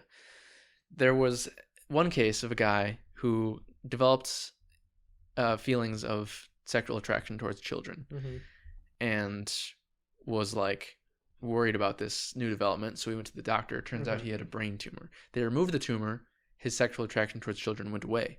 Yeah. Years later, his tumor came back, and this time he actually acted on his pedophilia. Jesus. And I think the prison sentence was lighter because of the fact that the cancer, was influencing his decisions. Another interesting one is called Kluver-Bucy Syndrome. Okay. And apparently there's a specific case, it was in a Radiolab episode, of a guy had epilepsy. Okay. And he was undergoing surgery to fix his epilepsy. Unfortunately, the surgeons fucked up and gave him Kluver-Bucy Syndrome. Okay, so what's that? Which is, it gives you a propensity for aggression and overeating and sexual attraction towards kids. Interesting. That's a weird syndrome. And it's been shown to be a thing in chimpanzees that get it. From what, just like banging their head on shit or what? Yeah, I think it's not only through brain damage. I think Can you imagine banging your head on something and now you're a pedophile who's really mean and overeats? Exactly. That's fucked up. And then this guy acted out his pedophilia, and he got like 7 years or 8 years in prison instead of like 16 because the judge thought he was half culpable. So he got half the sentence. Interesting. So that was basically just an example of why in many cases people are like literally not at fault because of tumors in their brains. Yeah. But I think you can extend that to just all mental illness, whether it's caused by tumors or not, of you're not in control of what you do. So you shouldn't be, I think it's illogical to like act with hatred or with vengeance or with punishment for punishment's sake towards someone who does something wrong. Totally. And I think that those examples you cited, and especially the corresponding court cases, are beautiful examples of the way that we as a society are certainly better about mental illnesses and emotions and stuff like that. Yeah. We still don't truly actually believe any of that because we need, like, for example, if someone's a pedophile because they have a brain tumor, they're not at fault. If they're a pedophile because they're schizophrenic, they're kind of at fault. Right. But if they're a pedophile because they were born being a pedophile and they had massive combinations of shitty circumstances that led to them acting on their pedophilia, they should be castrated. Right. It's like, whoa. Yeah, like what's the difference? What changed? We just made a huge leap here. And it's because I think it's so hard for people to grasp because we're in that first person position where we think we have free will. Right. We so think we're in the driver's seat that we so think that everyone else is too. And so we can't comprehend the fact that their lives and our lives are totally, completely out of our control. When you really get down to it. Yeah, and we always feel like we had the option not to act on our impulses. But I'm sure everybody in their lives has had the exact opposite thing happen to them, where they had an impulse, they wanted to not do it, but they did it anyway. or they didn't even have the opportunity to not want to do it. They just did it, like Yeah. instinctively or automatically. And it might not have resulted in something as bad as like child rape, Right. but I feel like thinking of examples like that, you could maybe It's a way to sympathize with. have some understanding of what other people are going through. And that's not to say they should be just like, okay, keep on raping kids. Yeah, not at all. Yeah. It's just say that you should be compassionate and fix the problem. Right, like don't kill the person. Yeah. Maybe I see that online so much. Like Oh my I think God, it is I know. the most called for punishment Oh, towards pedophiles. 100% Killing them. is killing them or castrating them, and it's like Jesus fucking Christ. Like, I get it. You're Like you emotional yourself about could be a this, but pedophile tomorrow if you wake up on the wrong side of the bed. That's exactly true. And Well, I mean, not quite that trivial, but well, right, yeah. but yeah, like something that's out of your control, like a brain tumor, could make you a pedophile. Should you be castrated? Right. I think that's a really good example. Another interesting thing that I learned from this family member of mine who works with pedophiles. Sometimes they've done like murder cases too, which is kind of crazy. But largely it's pedophiles because those are the people oftentimes where people want to know like what's going on in the brain. Yeah. And there was this one guy. He was a war veteran. Okay, he has pretty severe PTSD. He's got a wife, children, grandchildren, I think even. Well, he was caught possessing child pornography on his phone. And now, of course, you can always say this person's lying, whatever. But from the interview, they said that this guy he said, I'm not attracted to children. I'm not sexually attracted to my grandchildren. I've never even masturbated to the child porn that's on my phone. Mm-hmm. I actually, it helps me with my PTSD in the sense that it's something that it's sort of like a thrill to know that I have it. And sometimes I'll look at it and know that I have it on my phone. And it's like sort of this like thrill seeking coping mechanism where because he wasn't getting adequate treatment from his PTSD, he needed a very high intensity kind of rush that you get from like being in fucking combat. And so he had child pornography on his phone, but he's not a pedophile. And it's weird because no one in their right mind. The thrill of having something so illegal? Yes, something so taboo and frowned upon, you know? Like a similar thing could have happened if it was like maybe like mutilation videos, See, that's what I'm talking about. Yeah, right. But it's like it's something like that where it's like you think, okay, this guy has child pornography on his phone. He's obviously a pedophile. But he's not. And obviously, of course, he can be lying. But someone who talks to these people all the time can kind of generally figure that out. And it's also, this isn't the only guy who's ever done this. I was like, okay, well, is this like something that like is kind of common? And they're like, oh yeah, like it's not an uncommon thing for someone who possesses child porn to be doing it for reasons other than the fact that they're sexually attracted to children. Do you think that makes it better for people? Like, what do you mean? If you are told of somebody who has child porn on their phone because they like it, or child porn on their phone because of some other odd reason, is the second way like better? It's better in the sense that it makes me as a person living in this society and everyone else in society feel better because we are, I think rightfully so, to be clear, but we are averse to someone being attracted to children sexually, whereas we can be more sympathetic to a war veteran who has PTSD and not adequate access to mental health services. You know what I mean? Right. And so I think both of them should be treated in the sense that they need help to make them not have child porn on their phone. Like, obviously, I'm more averse to one because one of them is taboo and gross and disgusting to me. You know what I mean? I have a taboo idea. Oh, jeez. You like to do these, don't you? I don't know. Well, I don't know. Sometimes, yeah. How many do you think I can say before people hate me forever? I don't think anyone's going to hate you. I think the problem is, as long as you can, I think as long as you can justify your position, I don't think people care about that usually, about justifications. They just don't want you to bring it up. Well, but here's the thing, though, is as I think if you can justify it, they might think that you're gross or that you are weird. But I think if you can justify it, that's the worst that happens. If you can't justify it, you are endorsing it, you're defending it, or maybe you are it. You know what I mean? Right. Yeah, that's true.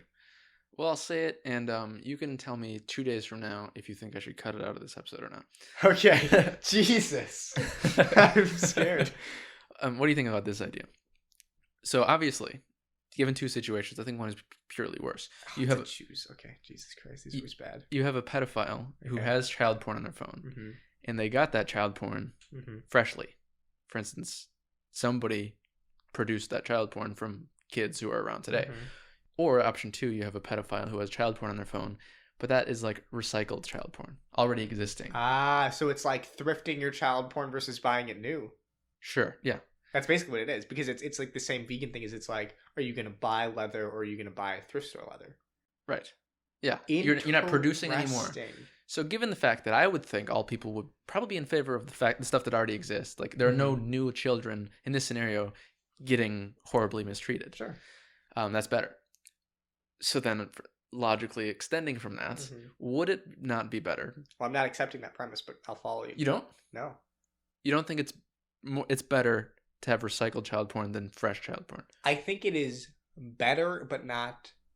I'm not saying it's good. But it's okay. So it's like if sea level, right, is morally good, and if we're outside of the water, we're good. If we're under, bad. Both are under the water. Of course. One's just a little bit higher up. But is that not an important distinction?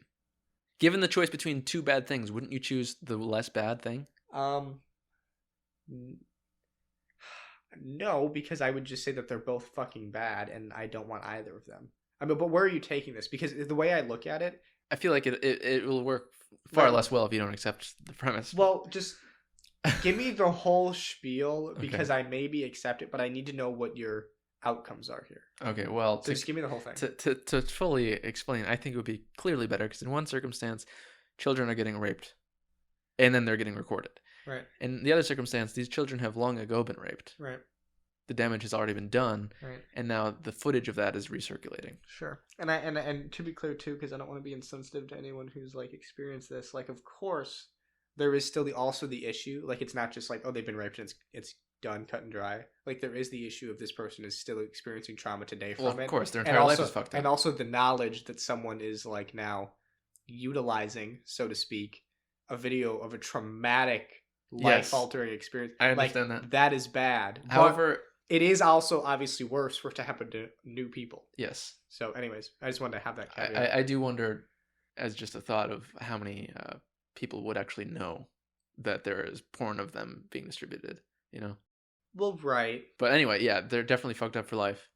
It's almost like a pissing on your grave thing, though. Like, even if they don't know, it's just like disrespectful. Well, yeah. And of course, like, it's not good to have child porn. Okay, right. Anyways, yeah, go ahead. It's just so say accept the first less part, right? It's bad better to have recycled. Okay. Yes. Yeah. Given that, if you agree, would you not say then, perhaps, that like legalization of drugs? Okay. If you legalize drugs, I see. You put them in a safer environment.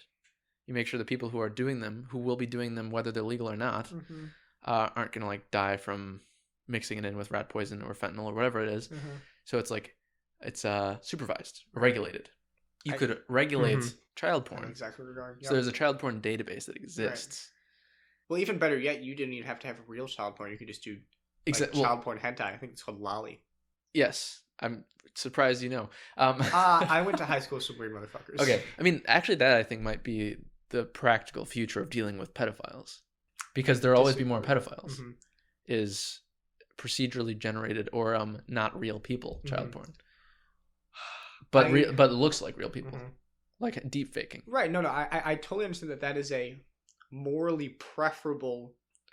It's not even a solution. It's a morally preferable option. But I think that what it does is it not only does it ignore that a large portion of it is social circumstances, and you might not even need to do that because it's not the first thing that you try. Right. But I also think too that an interesting element, and this is slightly, I'm kind of, dodging a little bit here. Sure. But something interesting that I also learned is that not all pedophiles are exclusively attracted to children. Some of them are sort of like both. Yeah, like the bi version of age, they'll fuck an adult too. Right.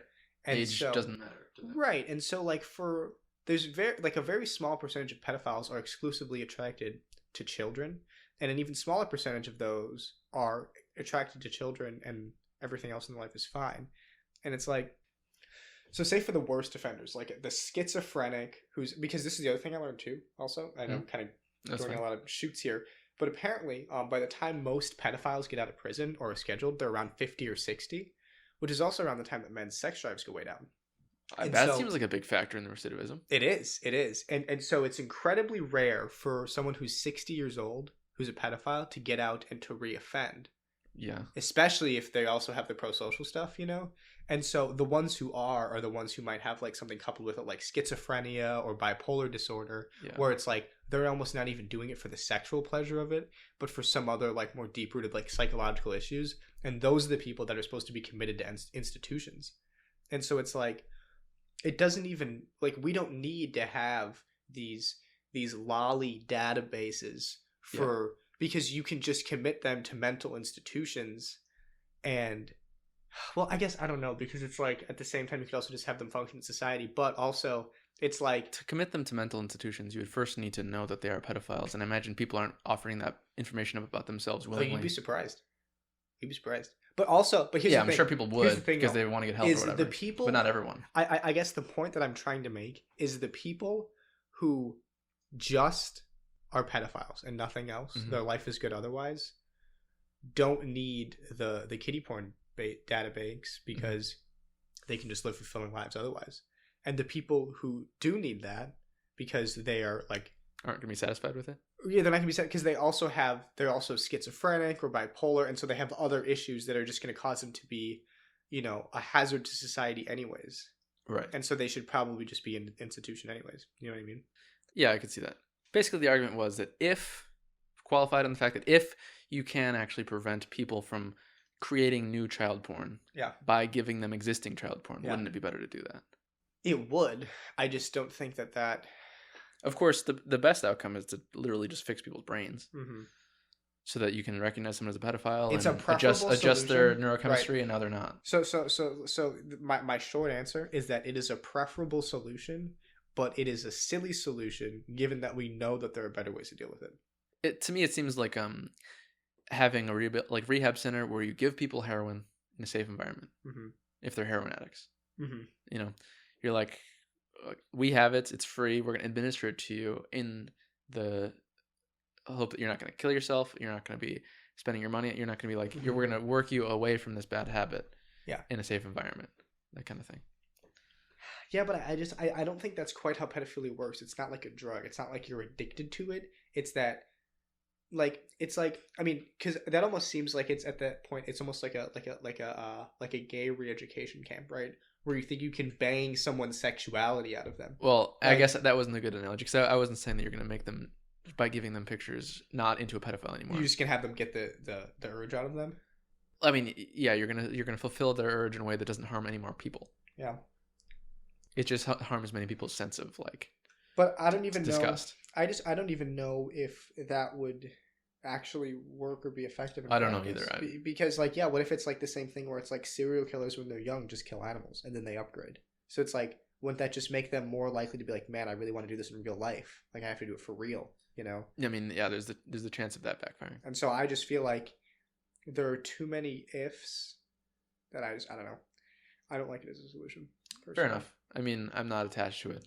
You're not married to the idea of no, it was an idea, because I think there are many cases in life where even if the thing is justifiably taboo, making it so off limits only reinforces the people who are driven to do that thing. Oh, sure. Where if you make it open and safe, it diminishes the problem. I agree. I think that I think I'm okay with pedophilia being taboo. Well, yeah, I mean, it could remain taboo. I mean, like I don't know. I just think there's better solutions. Okay. Just an idea, and I think I see where you're coming from. I think it's important to be emotionally detached from these sorts of ideas, and when you're deciding on their goodness or badness.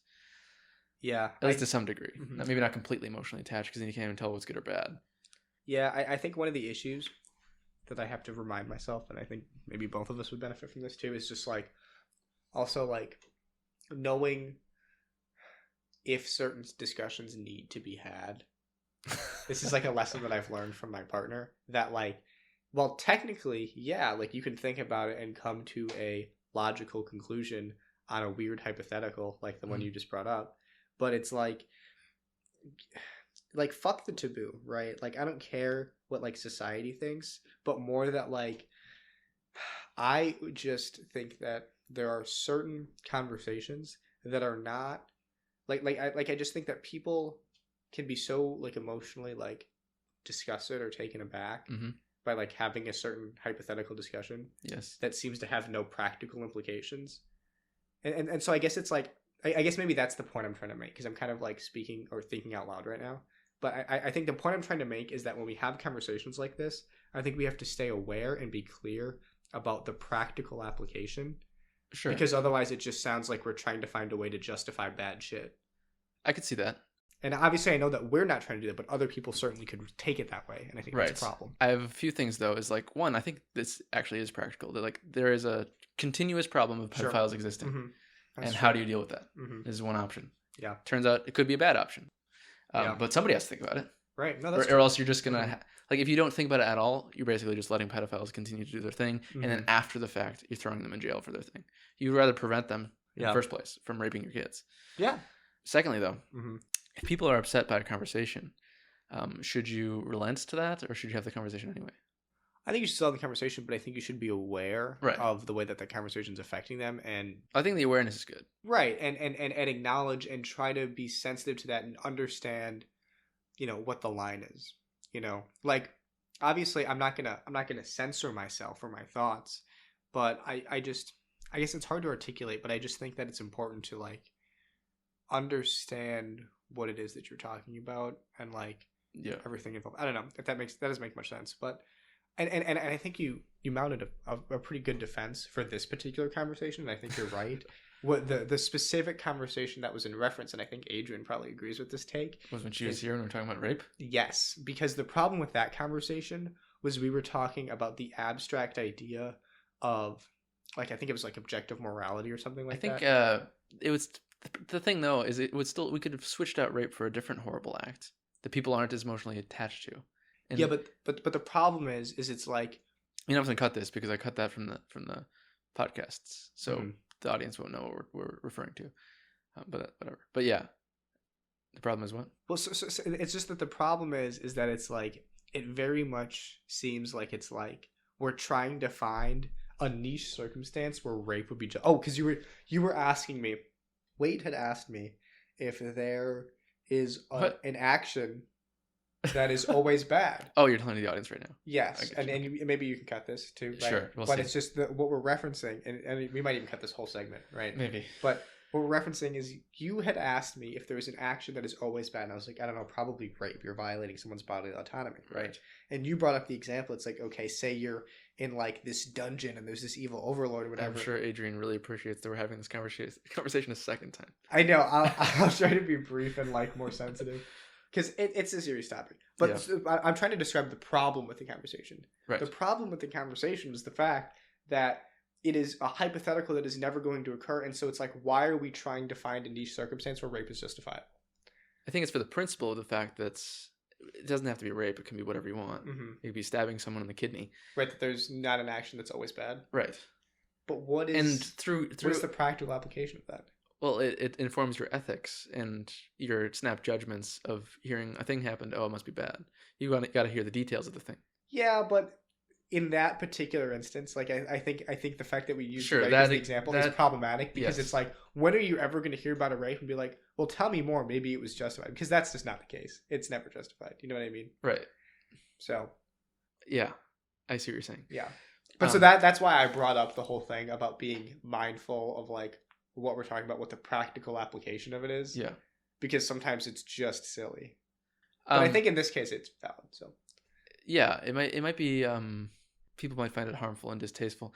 But on another note though, do you not think there is merit to talking about things that have no practical application? Like much of philosophy doesn't actually amount to anything. But is it not still good to talk about? It is. I just think that maybe something like the rape thing is not public discussion thing. Oh yeah, no, I see that. Like in private, and you want to be that's why I cut it from the episode. Abstract. Yeah, okay, yeah. But I think in public forums, you have to be more mindful of what you're saying because you don't know who's listening. Yeah. Because I know we're talking about this in good faith, and none of us are going to be like, yeah, it can be distorted by other people. Now I can do this bad act because I figured out a way to justify it. Like, yeah. So, yeah, no, this is actually a relevant issue because I was wondering, should I do a podcast episode with somebody who I believe to be a Nazi? Do you know a Nazi? I think. Well, I mean, neo-Nazi, I guess, but like It's not like they're not like 85 years old and were a Nazi. I mean, I don't think you have to be an 85. No, yeah, I think you can call a Nazi someone who's like 25. But go ahead. Yeah, you can call a neo-Nazi a Nazi. There you Yeah. go. So then the question is like platforming, basically. Right. Do you platform people with bad ideas?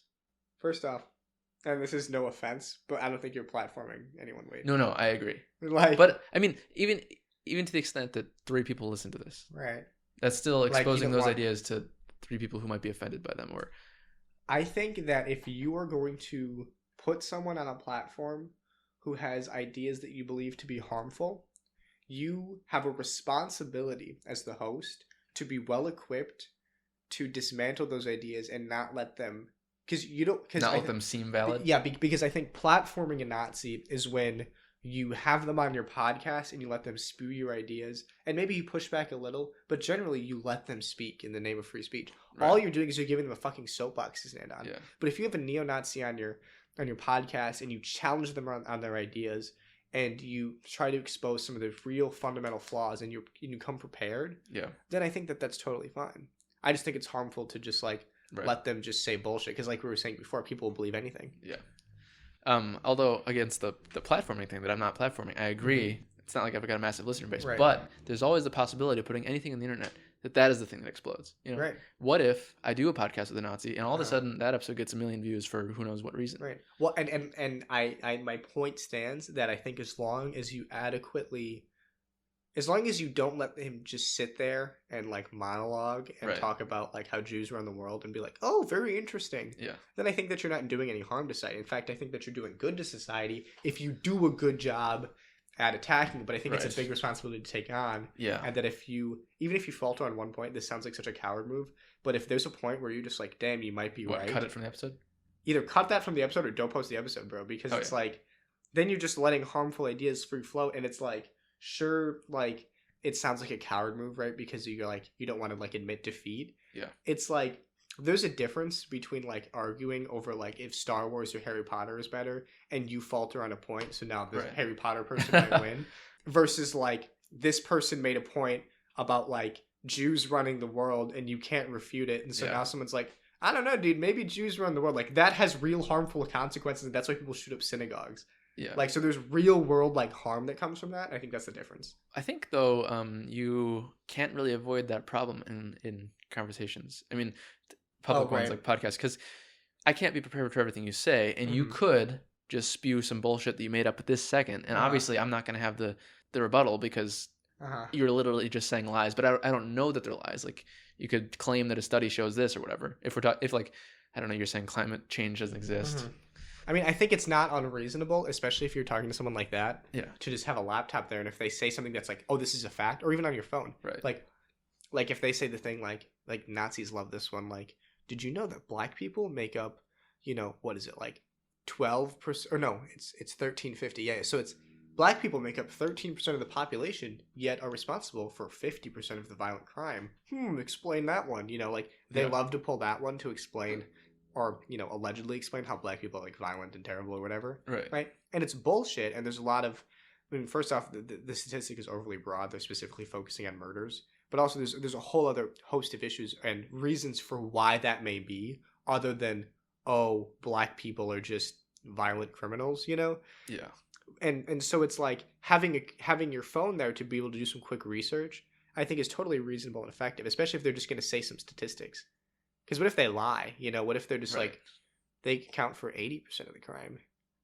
Like, it's good to check that. And I think that if they get defensive when you try to Google or fact check their statistic, then I think that's just evidence of that they're lying or that they don't know their shit. Yeah, I guess that could be a possible thing to do for that. Because Nazis aren't on good faith. I'm on in good faith. And I know this makes me sound like, ooh, I'm better than the Nazis. But I am. Because it's like, I'm on here in good faith. And if I say something to you and you're like, I'm not so sure about that, I want you to Google that and be like, oh, actually, you're wrong. So that I know too. Because I don't want to be saying wrong shit. Yeah. But a Nazi will happily lie to push forth because they have an agenda to push. Doesn't everyone, though? I mean, some people's agendas are worse. True. But I just want to seek the truth and to make, like, poor people not die. Nazis want to kill the Jews. Yeah, so. Fair enough. Yeah, but I think maybe aside from slowing down the podcast where everything they say you have to fact check and make sure you can find it on the internet, I think there's still like aside from that, the difficulty of somebody just saying something with enough confidence that No, they true. can falter you, and then the audience Mhm. feels like they just scored a point or whatever, True. a point for this horrible idea, Yeah. and then you as a regular person who doesn't know everything about everything, it seems like you're losing the debate.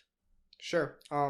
But I think that and this is more speculative, but I think the other idea though, the flip side of that, because that's certainly possible, but I think the hope on the flip side, and part of this comes on like how effective you are and how confidently you say things. Right. Because that's the other problem too, is a dishonest person is gonna say things very confidently.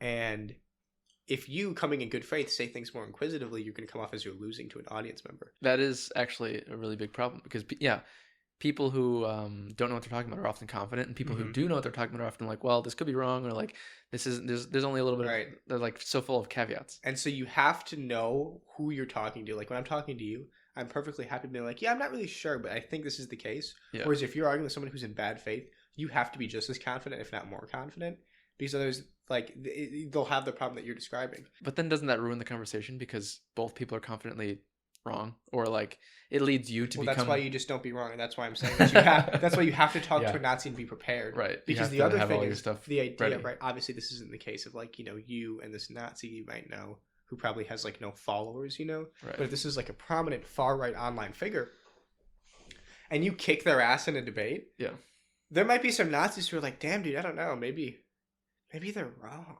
Yeah. And so it's like you can go the other way. You can move some Nazis, which would be great. That'd be amazing, Yeah. And so it really does go both ways. And so it's like, I think it's just a huge responsibility that you have to be prepared. Yeah. But, yeah. So, back to the truth thing about the chicken that I never got to, and that was like 10 minutes in. That's funny. So, and it's not even all that important anymore. Well, it's still interesting. So, repeating something makes it seem true to you, to me, to whoever. So then there was this experiment where they repeated the line, the body temperature of a chicken, to people over just the body temperature of a chicken multiple times. And then they were hit with judging the truth of the line, the body temperature of chicken is 37 degrees Celsius. Okay. And basically everyone who had been exposed to the body temperature of a chicken was inclined to believe that was true just because they heard the first part of the sentence so many times. And people who weren't exposed to that sentence were like, I have no idea. Like they didn't have any preconceived notions of its truth, right? Because they didn't hear this phrase yet. Yeah. And I think that really contributes to like what we were saying before about how like unreliable human cognition is. Yes, We're kind of like we're genius. Humans are incredible, but also we're kind of idiots. Mostly idiots, I think. I think compared to, I think that's only though because I think we know. I think the fact that we know that humans are idiots is evidence of humans being geniuses. Because think about it, right? Like, we've gotten to the point where we can conceptualize what ideal knowledge is, right? Of not being clouded by any kind of mental biases or incomplete information, right? We know what ideal knowledge is. And because we are smart enough to know what ideal knowledge is, and we're smart enough to know our own falters of intelligence, that, like, I think knowing our limitations, because I think having natural limitations doesn't make us stupid. It just makes us limited, I think there's a difference. What is stupid then to you? I knew you were gonna fucking ask me that. and I might have been, but I think the difference really is that like to be stupid is to be less than your potential of intelligence. I mean, in that case, we're all stupid. Well, but like someone who's really stupid is like someone who like due to their circumstances just doesn't know as much as they could. But someone who is limited is, I think there's like. It's almost like, say, all of knowledge is 100, is 100, right? Sure. That's 100. Yeah. Okay. Now the limitations of the human brain, because we have biases and whatever the fuck, okay, is 80. Sure. Okay. So human beings are limited in the sense that our peak capabilities are only 80 at their best. Human beings are stupid in the sense that because of their things that aren't even their fault. Like, I'm not even using stupid as like a derogatory term, but just human beings are stupid in the sense that oftentimes we're operating at like 30 or 40. And I just made that up, but I think it makes sense. I don't, but what does it make sense? So then if you're not, is it anything short of 80 is stupid? Like 79? Yeah, but I think that you're reverse to that because stupid is loaded. It can be unintelligent, it can be unlearned. My point is that its limitations are like, what your maximum potential is versus like Individually maximum or like species maximum? Because the it sounded like you're species. just saying species. Yeah, General so then species. in that case, you've got somebody who's got an IQ of 192 Uh-huh. and somebody's got an IQ of 180. That Uh-huh. 80 person is unlearned. Well, no, actually though, because like there's a lot of studies that talk about how the IQ test is Okay, a well, crock of shit. yeah, so- sure. But I mean, I just But mean I- whatever I measure do of intelligence we're recognize- using, Mhm. somebody's like at the top and somebody's still extremely high but lower than that person. So obviously Mm-hmm. they could have human species has more potential than they do. Yeah, but even the person who has 185 IQ, right, Sure. is limited to 80 knowing points. But the person who has No You know, points. Yeah, yeah. you know. But if they've reached 80, like so I you guess said, there's then they're not subgroups stupid. of limiting them. There's the human species Yes, there's limitation, an individual limit, and there's limits. also individual limits. Okay, but then there I still don't think it works because if you're individually limited, Uh-huh. but you're at your maximum capability. Yeah. For instance, if Yeah. you have, your maximum IQ is 30. Mhm. I know you don't like IQ, but Right, whatever. even though IQ is not like No, I'm happy to throw that aside for the example. Just right, go it's ahead. not complete, but it does mean something at Right, least. it's a measure. Sure. Yeah. You've got some sort of brain damage, let's say, like Okay. you used to be smart, somebody hit you in the head with a rock, Mhm. and now you just have the limitations that you do, and Mhm. you can't do 2 + 5. But you're at your maximum potential for your Yeah. biology because you've got a rock in your brain. Right. Under your parameters, that would Uh-huh. not be stupid. Well, so here's what I'm thinking. Actually, is I think that due to the fact that there's individual limitations and species level limitations, and the fact that here's the problem with the species level limitation being above the human level limitation is the fact that the species level limitations don't only interfere when you've reached peak human intelligence. They interfere all the time because it's shit like our exposure biases, like the chicken thing. Yeah. Right. And so I think maybe a better metaphor is not that it's like a bar of 100, Okay. but rather that it's like branches or something like that, where the species level limitation can constrict you in all sorts of places. And so like, to an extent, this branch can only get so long because, there's some other shit that's preventing its growth or at least constricting it. Yeah. Whereas like I think that like if you're stupid, you're just not growing. Okay, so not now getting enough water and sunlight. So now it's about growth. I think. So if you stagnate in your intelligence, that is I mean, stupidity. Listen, bear with me. I'm making up a theory of human Yeah, intelligence. I don't on know the if it's fly, working. and I have to pee. So like, You can go pee. I'm gonna, but like, I'm just saying like that's also impeding my brain. No, I get it. So I'm gonna do that. Did I just do that trying to explain the stupid chicken experiment too? I think that's what that came from. I was like, I think that's because of this. And I just made up this now. Have we talked about eco-terrorism yet? Not since the first time you were on the podcast. I think you mentioned. Oh, no, it's eco-fascism. No, different thing. I'm on eco-terrorism now. Yeah. Have No, I we talked haven't. about this in private? I don't think so. Do you want to talk about it? Love to. Okay. An advocate. Oh, by the way, this is Kaden. Hello. Welcome to the Regular People Podcast. Thanks. 2 hours in. Yeah. So here's the thing. First, I should tell you what I mean by eco-terrorism. Yeah, explain it because I don't know exactly. Right, what you're because referring to. terrorism is a very loaded word, and I think that's why it's fun to say. Is it loaded or does it just like mean something that's? It's loaded. Okay. Because really, it's more accurately described as eco-sabotage. As a proponent of eco-terrorism, and historically eco-terrorists don't target people, right? No eco-terrorist movement has ever harmed a person. Sure. And I wouldn't wish it ever to, and I don't want it to.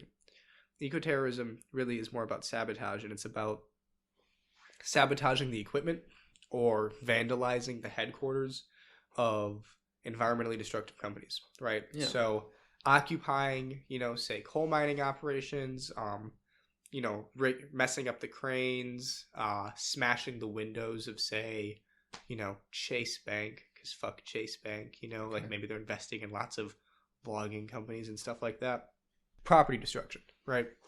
And the reason I'm in favor of it is because, first off, I think that we're running out of options in terms of how to address climate change. And so I'm kind of like, we need to up the ante. Obviously, like, I'm all for peaceful protest, Mm-hmm. but clearly it has not worked if we're now on, the COP26 summit where they talk about what they're going to do to solve climate change. Number 26. I mean, come on, guys. Really? Is there one a year? Yeah. Okay. Yeah, they do every year, and then they don't do anything. And so it's like, we're already at the point where we're, like, doing irreversible damage, and so I'd really like to stop it as soon as we can. And so I'm perfectly okay with valuing the future of the planet over a rich person's property, you know? Like, I'm not out to destroy anyone's livelihoods. I'm out to destroy the property and the money-making operations of the large corporations that are responsible for the destruction of the planet. Well, first, I would like to say I don't know if that qualifies as terrorism. Well, right. Well, according to the FBI, it does. Because... I think the FBI is probably misusing their own definition of terrorism then. True, because the FBI and Because the terrorism CIA... is the goal of instilling fear in the people. It's not necessarily through violence. I mean, it's usually accompanied by violence, but the goal is to make the people afraid so that they will act unwisely, which was achieved. The problem with terrorism is that it has a lot of different definitions, and that's one of them. But also, in a way, even if we do operate on that definition, I mean, I think eco-terrorism still qualifies because... You're trying to make companies afraid of you? Right. Is that the goal, though? Well, okay. That aside, maybe it does fit under that. Well, that's the thing. Eco-terrorism is kind of a loaded word. Like, I say eco-terrorism because it's fun. What was the other term, though? But really, it's eco-sabotage. Eco-sabotage. Is what it is. Yeah. I don't know. I mean, that makes more sense, but it's still... When I hear eco-sabotage, it sounds like sabotaging the ecosystem. Well, you could call it... I mean... But yeah... it's really just a catchy word, right. Frankly. I mean, because it's like... What are we going to call it? Corporate property sabotage for the environment. That's not fun. Violent activism. I don't know. Yeah. But my other thing is, does that actually work? Like, this is what I imagine. Well, you can tell me if I'm wrong. Mm-hmm. You go to some company, Amazon, whatever, that's doing horrible things to the environment, destroy their stuff, maybe wait until everybody, like on the ideal thing you do, you wait until all of the Amazon employees leave the factory, blow up the factory. Sure. Entire factory exploded. Sounds great. I'd love to do that. What does that accomplish? Because I would imagine Amazon rebuilds the factory. Oh, sure. Do it again. Now you're just basically making them... You're putting a cost on them, but that cost is also being put on the environment because they're building factories. It's very true. And that sucks. Unless you're saying you're going to do enough damage all in one go to completely take that company out of existence, bankrupt it, I don't think it's going to be effective. Well, so it's more of a sort of like... Or is it just for like people to know? Spread the word. It's a combination. I mean, part of it is that not all of it is blowing up an Amazon factory. A lot of it is stopping operations in their tracks, you know? So like, say like there's a tar sands operation, right? You just go there, and if everyone just sets up their tents and camps out on top of their cranes, they standing in front of the tree so they can't bulldoze it. Right. Yes. So that's one option. Yeah. But but if we go for the straight like let's blow up the Amazon warehouse vibe, the point of that is more to send a message. And if you're very clear, like we're doing this because you guys destroy the environment, please stop doing that, right? And they're like, fuck you, build another warehouse. You just keep doing it until the message gets across that because here's the thing. Not only is it we don't even have to rely on Bezos to give a goddamn. Right. But yeah, because Congress... He's not in charge of Amazon anymore. Right. But yes. Well, right. But the point is that Congress people very much care about what the public thinks, right? And if they're getting pissed off or they're scared, right, because these eco-terrorists keep doing these crazy things, they're going to fucking do some shit to get the eco-terrorists to chill out. I mean, first and foremost, what's going to happen, because America squashes every leftist movement it can as soon as it happens, they'll probably get the FBI on their ass, right? But in the meantime, you get a lot of shit done and avoid the FBI for long enough, and Congress is forced to do some shit to make you stop, because Congress doesn't want you blowing up the Amazon warehouse. So that's the idea. So it's like, sure, there's short-term environmental destruction. What do they do? Like they actually enact policies that they actually act on climate change. Yeah, really. And if they, I would imagine they install better safety around Amazon factories. That's one option. And if they and honestly, it's not an unlikely option. And so it's like, yeah, obviously, it's not like this precision kind of way to solve. I imagine they subsidize Amazon even more because somebody's got to pay for that. Hear me out. It's going to be your tax dollars. That's because you live in a fucking corporate state. But listen, so well, yeah, I know. The thing is it's like, eco-sabotage is not the path to solving climate change, right? But it could help. And it's like, yeah, if they do that, I mean, that's not going to look good for them publicly. Like, oh, they're putting more security guards at the Amazon warehouse. And even if it does, I don't know. I feel like, what else are we supposed to do short of revolution to stop climate change? Because obviously voting in Joe Biden didn't help.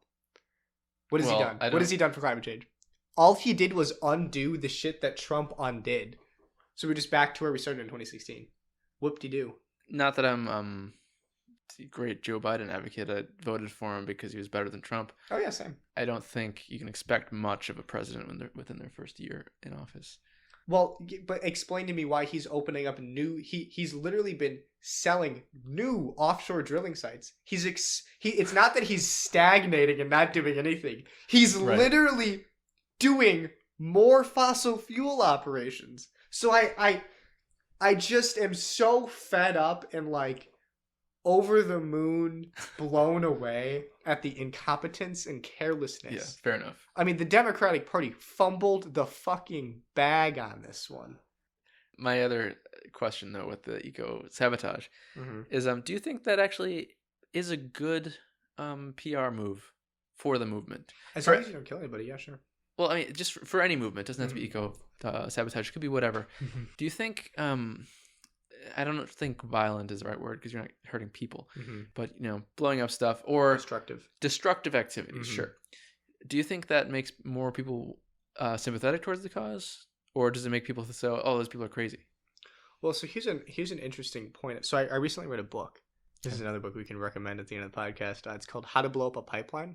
Okay. By Andreas Malm, and he addresses that point. And one of the things he says is that what did you ask again? If it's a good PR move to do destructive the PR activities. Thing. Yeah. If you're trying to convince other people to be sympathetic or join your cause. Right. So obviously blowing up a pipeline, so to speak, is not everyone's cup of tea. Right. Not every activist who wants to get involved is comfortable with doing that. And fair enough. I mean, you could face prison time. That sucks balls, you know? But you'll notice with a lot of movements historically, because I think that people, especially in the environmental movement, love to look up to the civil rights movement as the sort of pillar of nonviolent protest that got done what needed to get done. But it wasn't. It was violent. It's a false narrative. Yeah. I mean, for Christ's sake, so it was lots of peaceful protests, right? Dr. King's assassinated, and there's riots for 3 days. Well, there's even property damage and rioting in the wake of MLK's peaceful protests. Oh yeah, and there was. It's not like he was completely controlling everything to make sure there was no. Property damage. But there was 3 days of riots after he died, and then all of a sudden they're passing the Civil Rights Act, right? And you're right. And so the thing is, this is going to come full circle. So the thing with them doing it during the peaceful protest is also just as important and vital, because what it does is then because it's almost like the peaceful movement and the violent movement have to be separate but together. Publicly they're separate, but they secretly they correspond, because the idea is it's like the peaceful movement who's nobody gives a fuck about and is not listening to, like is happening now, can say, look at what these crazy people are doing. Why don't you listen to us, because we're being reasonable? And that's how you get shit done. And that's what the civil rights movement did, and that's what so many other peaceful movements have done throughout history. Right. As you use them as the comparison. Although I do worry that a lot of people who are on the fence, could be moved either way, aren't fooled by the difference, like thinking that, and they think it's the same. They think like Black Lives Matter. Yeah, a lot of people who I don't know if they're in bad faith or not, but the people who are like not a fan of Black Lives Matter because of whatever rioting, they think, well, that's actually just all of Black Lives Matter. Like there might be peaceful protests, but it's one and the same. So then that draws them off from it. So I just worry that people aren't fooled by one group of people being peaceful and another group of people not being peaceful, both under the same cause. No, I mean, that's certainly possible. But I think that's partially the responsibility of the peaceful movement on PR standpoint. Like, listen, this is not what we're for. We just want you to do something about the fucking fossil fuel companies. You know what I mean? And so obviously I'm sure that's possible. And I think that the book has a better answer to that than I do. And you should read it. It's a quick read. It's like 200 pages. Yeah. I can lend it to you. Actually. Another thing, I know this is just like one example throughout history, and maybe it's a bad one because I don't know. Maybe there was actually a lot of violence during this too. But Gandhi is often used as like the epitome of peaceful protest. Just refusing to eat. Yeah. Yeah, no, Gandhi wasn't totally not. Fuck. So I remembered more of the civil rights stuff. Yeah. Um, Lots of violence throughout Gandhi's stuff too. I don't even know. I know the author 100% did not address Gandhi though. Like Gandhi was definitely like mentioned throughout the book, and so it's addressed. But you should read the book because I don't remember. So Okay, I'm being a bad representative, but No, it's all right. Maybe I'm just a doing my neo-Nazi here. thinking of what? Having a bad idea that you can't defend against. Yeah. Or, Yeah. I don't know if it's a bad idea. I'm being the irresponsible Nazi host. Well, I mean, I'm the host of the podcast, so if anything, but it's just an evil podcast. Yeah. You turned it to the regular Nazi podcast. That would attract a weird audience. Yeah. So, eco-sabotage, you're a fan of it. Big fan. You gonna partake? I don't know. I might be maybe one of the wusses who doesn't, but I think it's also highly circumstantial, and I guess I really can't know. Yeah. Currently, I am not at all in a position where I can go occupy a tar sand site, or slash the tires of a big whatever the fuck, right? Yeah. But if I was in a position to do so, I guess I don't know. That's one of those things where it's sort of like knowing whether or not you would commit a certain serious crime like armed robbery, or knowing whether you would help in like a serious car accident situation, where it's something so serious that seems out of character for you, but in the moment I have legitimately no idea what I would choose. If I would like say I'm hanging out, right? Like say I'm in. Presumably these things are planned though, right? Well, yeah. So I'll set up a hypothetical to explain what I mean. Okay. So say I am at line 3 and I'm protesting this new oil pipeline with those other people. I'm there. I'm camping out, right? We're doing peaceful protests every day. A faction of them are like, all right, guys, I think we need to ramp it up. Maybe we should start slashing the SWAT team tires, or, smashing the windows of the cranes, or whatever the fuck, right? Yeah. At that moment, I have the choice to decide, all right, that's awesome. I support you guys, but I'm going to stick with the peaceful protests, or I'm going to join you. I have legitimately, and I think that it's bold for anyone to think that they would know what they would do. I have legitimately no idea what I would do. Maybe I would, maybe I wouldn't. Because it's like, at that immediate moment, I have to weigh, is it worth me getting possible prison time to do this, or am I going to let them do it? Like, I don't know. And so I very much support it.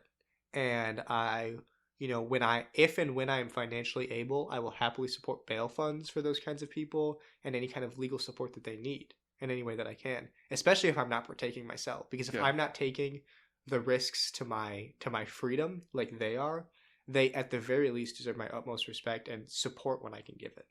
Yeah, my just worry with these things is, and I'd like to have the information, I don't, is I would want to follow whatever the most effective approach is to getting the thing done.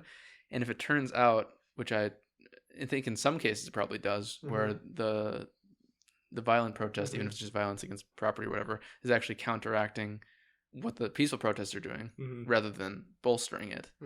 Then it'd be better if it weren't done. And I feel like you should read the book, because it talks about that a lot. Yeah, and like a lot of the ways that I'm in favor of these things is like for factory farming, where like maybe you go set the cows free and so they can't be slaughtered or whatever. You steal the chickens or the pigs. That way, you just opened up a big rabbit hole. But I think maybe the most effective stuff, because I feel like, well, it's good to save an animal's life. It's probably not that effective in the grand scheme of things. The more effective stuff would be, I don't know if this would quite work with the eco-sabotage world, which I guess is probably heavily related, but with factory farming would be to get a job at a factory farm and do undercover videotaping of it so that you can... No, totally.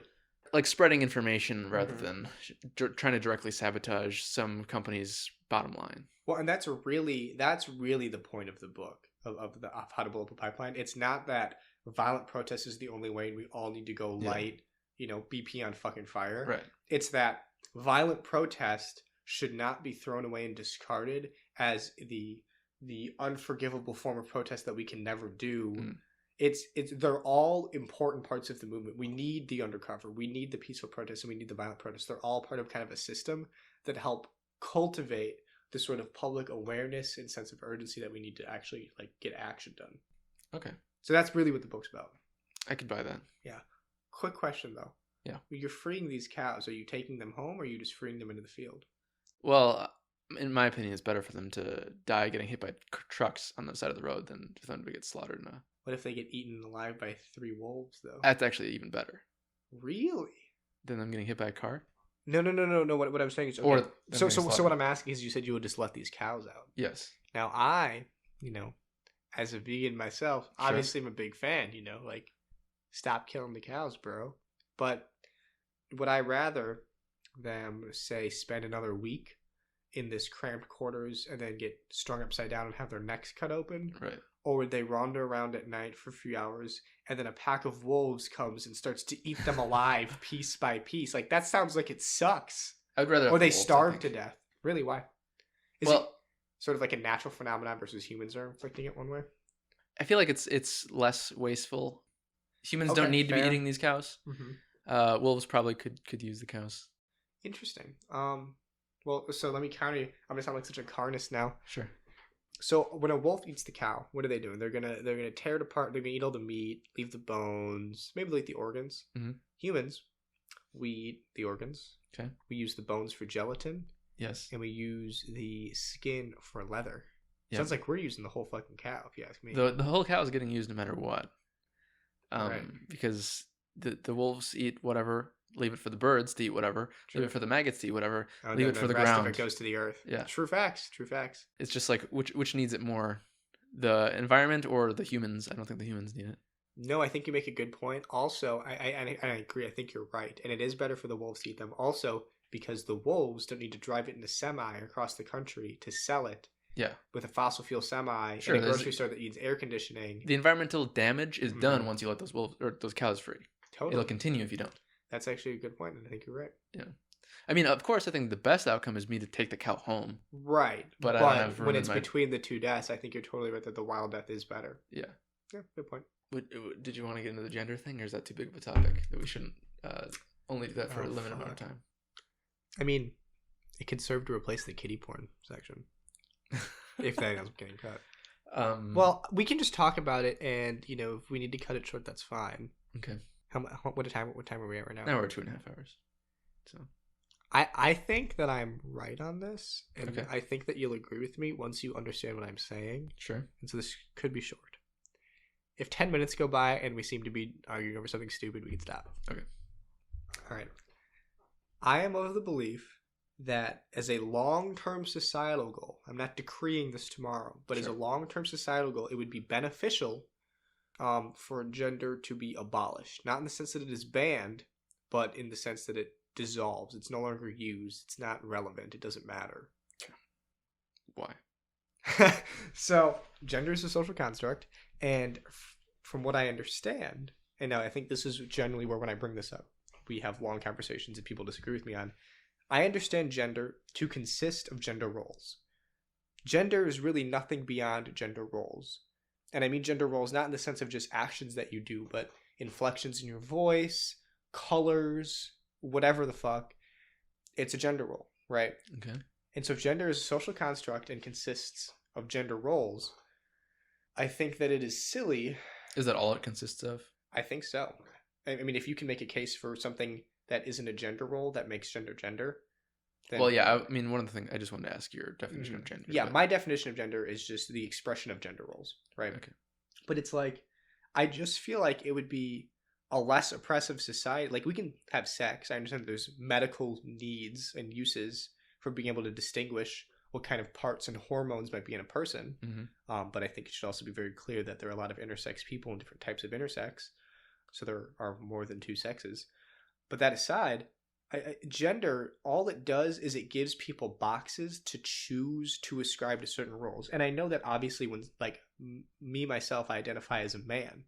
And obviously that doesn't mean that I seek to sort of act out all of the roles of what a man is. It's just like, so then what is the purpose in me saying, oh, I'm a man, when I can just do what I like and what I please, and there's no societal expectations pressuring me to do one thing or another.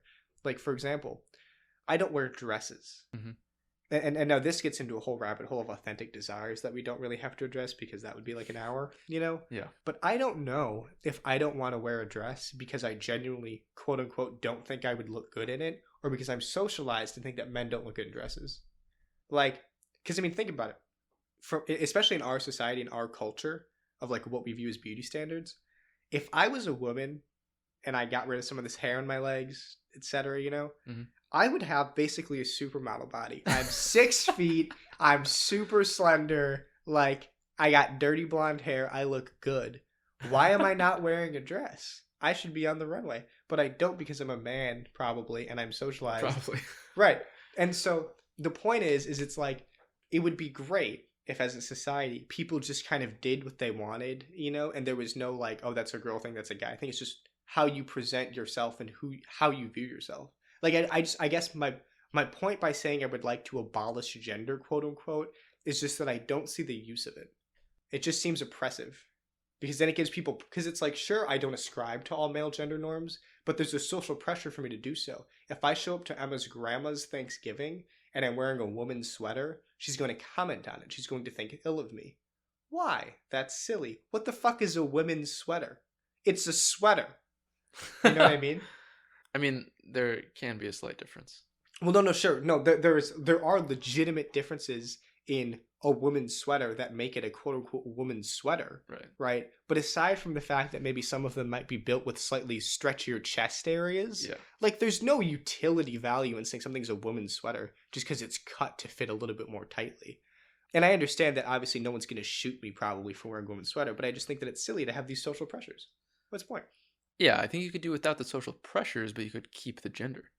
Would that be bad? But keeping the gender keeps the pressures. Even if people say they don't care, people still think of it. Here's the thing. Okay. For instance, stereotypes or boxes can be helpful in identifying things about yourself and about other people.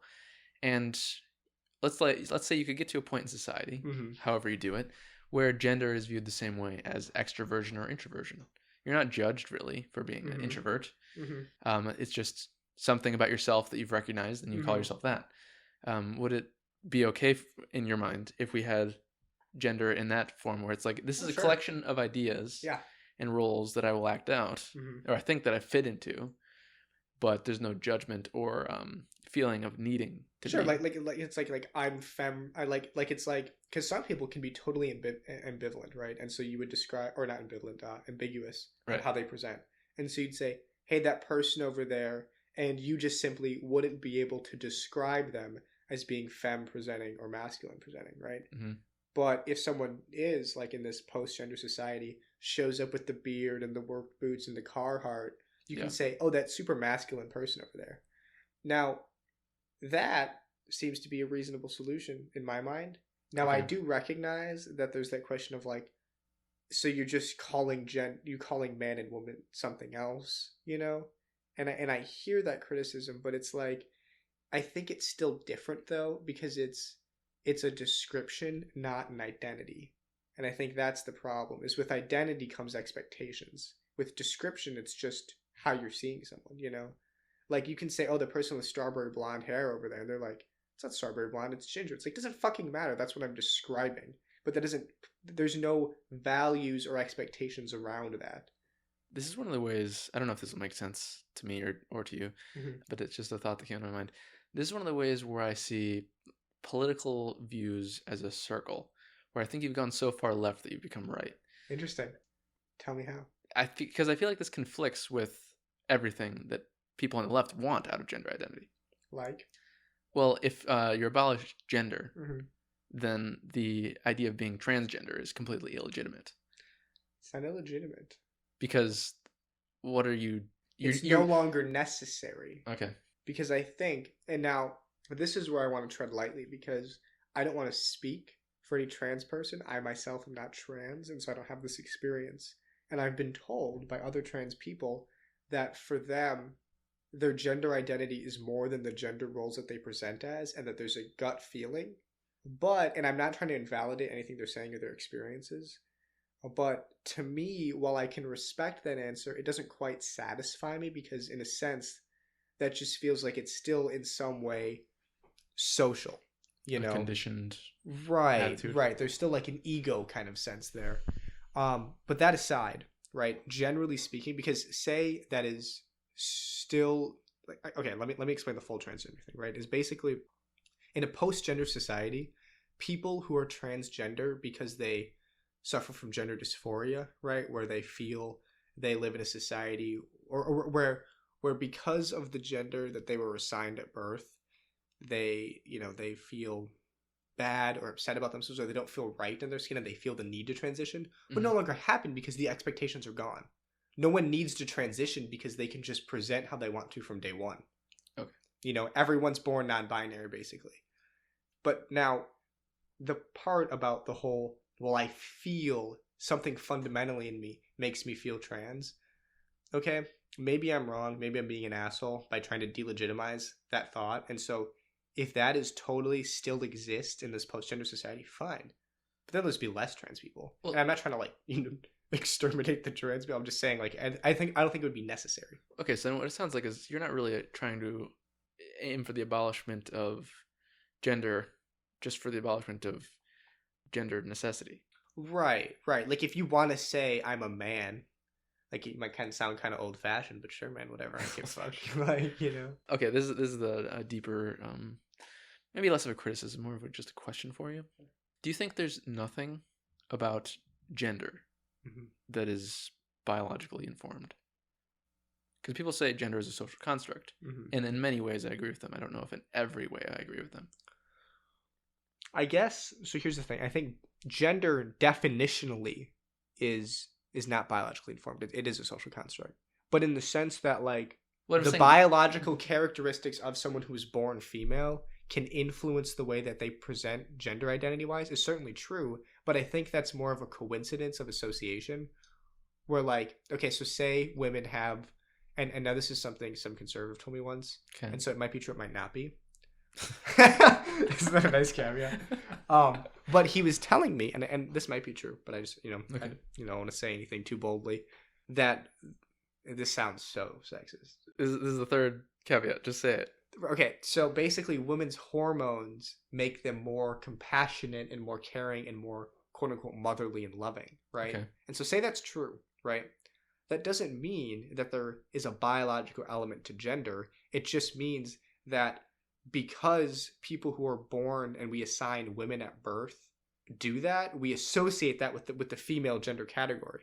But I don't think that makes gender biological. I think it's just sort of a coincidental does that make any sense? I don't think it does. It's kind of muddled when I say it, but it makes sense. This is what I mean. Like if gender is based off of gender roles that you act out, and certain gender roles are dependent on physiological characteristics. Okay, yeah, I see where you're going. How does that not lead straight from one to the other? Okay, so let me. You're right. Let me back. For instance, there's a difference in the amygdalae of men and women. No, I think you're right. Okay. I think there is a biological element to gender, but that still wouldn't stop me from abolishing gender, because it's we can still accept that people who are born with strictly women parts, they are a woman in their sex, they have no extra testosterone, they're not intersex or anything like that, may have certain things that make them act how we perceive women to act. Yeah. Right? And that's fine. That can still, I'm not going to say that's not real or not happening. Right. But I think that's separate from the issue of the societal conception of female as a gender. You know what I mean? I think it just requires a bit of a loosening, not being so stringent about what a gender has to be, because already for any given person, there's a whole number of gender stereotypes that they don't fit into, but you still consider them a man or a woman for the most part. I feel like the real issue is just people having some sort of need to make you fit all of them or make you fit more of those stereotypes than you already do, when it doesn't really matter. Yeah, we could. No, I agree. I think we could almost look at gender abolition. This is hilarious. Everything is the same. I realize a lot of times. Well, you'll have to explain that. Because gender abolition is kind of like communism. Okay. And that it's the end goal, it's the ideal where society stops caring about that. But I'm perfectly happy with just striving towards destigmatizing, being more fluid about gender. But it just seems that along that path, if we were to work to destigmatize gender fluidity and people being more sort of, non-binary presenting and stuff like that, and just kind of experimenting with shit, it's eventually it would just dissolve, because it's what the fuck even is that? Nobody does that anymore. It'd be old-fashioned, like I said before. Yeah. Do you think there are examples of things like that exist right now? Things that have dissolved that completely, that we just don't even use anymore? Um, It's not an argument against it. I'm just curious. no, for sure, for sure. I'm sure there are. The first thing that pops into my head would be something like and this is more in like Mexican culture, but like machismo. Masculinity, isn't that just like it's the it's like that hyper, and it's funny because it really actually frankly is prevalent in Mexican culture still. okay. But like Mexican Americans often kind of will refer to it as sort of like more old fashioned because they live in America, so it's like less common, Okay. you know. But like machismo is sort of like the ultra masculine macho man ideal of like what a man should be, and it's essentially just like toxic masculinity for Mexico. Okay. But like it was something that like back in the day it was like men were expected to behave machismo, you know. It was like a thing. Yeah. That's just like, you know, that's what you do, that's becoming a man. But now it's like old fashioned and, you know, kind of cringe. I see right here a conflict that should be happening maybe in your brain. Okay. Between this gender fluidity and collectivism. Okay. Because wouldn't moving away from strict gender norms be moving towards individualism? Yeah, but I think that there's a difference between individualism in terms of like personal expression and your concern about others, you know? Like, I think it's totally fine if you as an individual want to wear purple leopard print pants and some stupid ass fucking like... you can wear fucking bubble wrap as a coat for all I care, right? As long as... I don't think that would be stupid. As long as we structure a society... No, as long as you keep the bubbles unpopped, so when people greet you, they can pop them. Exactly. Because all I'm concerned about is that people are not only out for their own self-interest, and it's a dog-eat-dog world. So it's individualism regarding regarding your care. It's sort of like the difference between personal property versus private property. My toothbrush is my personal property. Your lawn is... I did that in air quotes. Your lawn is... Well, actually, no, I'm sorry. Lawn might be personal property too. So let me say... Your company? Yeah, your company is your quote-unquote private property. Or, like, for example, this is the really cringe stuff. When someone owns, like, 100 acres of land, that's your quote-unquote private property. Yeah, that's so the difference is... I care about. Well, is it because they don't use it actively? Or actually, no, I might be doing this bad still. Fuck. I think technically what private property is... You need to speak into Yeah, sorry. I'm thinking... No. See, I went down another hole of communism that I'm not super well versed on. That's okay. I think private property has to do more with like capital. Okay. Otherwise, that means nothing if I don't substantiate, but I can't substantiate, so if it's we can just move aside from that. Okay. This might cut too because it's just a question that I've been looking for a good answer to. Mm-hmm. Why is it that pronouns need to be referring to gender and not sex? Because, for instance, maybe this is a bad example, but you can tell me. I'll be glad of it if it is. I refer to my cat as a she, and yet my cat doesn't display any gender roles. Interesting. So it's based entirely off of biology. Well, I think it's because cats, at least as far as we know now, cannot display a gender identity. And so we just default to referring to them by their sex. But I think for humans, because we have that sort of individuality, that self-expression, is we want to be referred to as how we think of ourselves, not how we are biologically built. Mm-hmm. And so sure, I'm biologically built as a man, but if I think of myself as more feminine and I, you know, like I just feel better feeling like being referred to as a woman, then my pronouns are going to be she, her. You know but I still feel like that doesn't answer the question because that's just saying I want to use my pronoun as a gender identifier rather than I want to use my pronoun as a sex identifier. Well, so it's like if say you're doing... What is the use of pronouns? That's a good question. To, I don't know, identify someone as, like... Because I guess it serves two purposes. It's sort of like a two-way street. Okay. It's both descriptive, but it's how you would describe them, but also how they would describe. And so I guess it's like, the point is it's like, you generally want... Well, it wasn't always that. So the question, I guess, is why did it transition to that? It used to just be how other people would describe them. And then now it's how they would describe themselves. Mm-hmm. Like if a child yet hasn't yet figured out what gender role they'd like to be. Right. So you just call them he, she. Sure. Even if, my question basically is, even if later in life or in your childhood, whenever it happens, you decide that you want to act out more of the opposite gender's norms, why does that have to mean anything for your pronoun?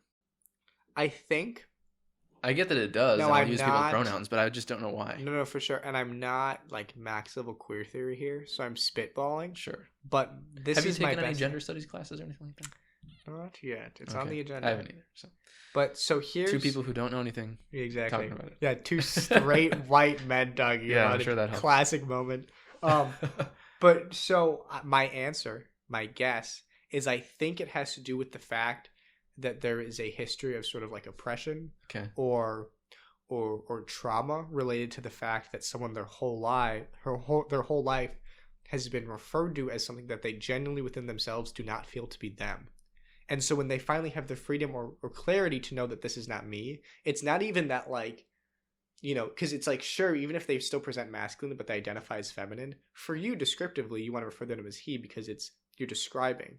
But I think it's more of a respect thing that this person has some trauma and has their whole life not had their gender identity respected, that it's just nice. I still don't think this answers the question because Okay. it's still referring to gender identity. So like, well, that's what it is. But it wasn't always that way. So I'm asking, why is it now? So basically, because we've learned to be more respectful of people's feelings. No, but this is the thing. Why does it have anything to do with your feelings? You know, That's does your name have anything to do with your feelings? Well, you can change it on your own. Sure, yeah, you can. But it kind of does. I know, but I still have a question there. Like, why do you feel the need to change your name? But why do you care? Like, why just? No, I don't. I'm willing to use your new name. Right. I just wonder why. I guess you'll have to ask a trans person. I know, I know. But this is the thing. Like, why wouldn't it be tied up with like sex? For instance, you could feel to be a different gender than you are, and presumably, like hypothetically, it could not annoy you to be called based off of your sex pronoun. You know, I think, and maybe this is another non-answer, but I think it has to do with the fact that, like what I was saying before about how gender is restrictive and oppressive, where it's like when I say he, in just that word in a sentence, I don't even try to, I am now casting all these expectations on you. Okay. And when I very much don't feel that I fit those, or they're very much not me, it's harmful. So then rather than separate the expectations from the word, just decide to change the word. Right. Okay. That's an answer. Yeah, because I think that ideally as a society, we could detach the expectations from the word. Yeah. But because we live in a society where the expectations are attached to the word matters. But see, my concern is that by not detaching the expectations from the word, you're reinforcing the expectations.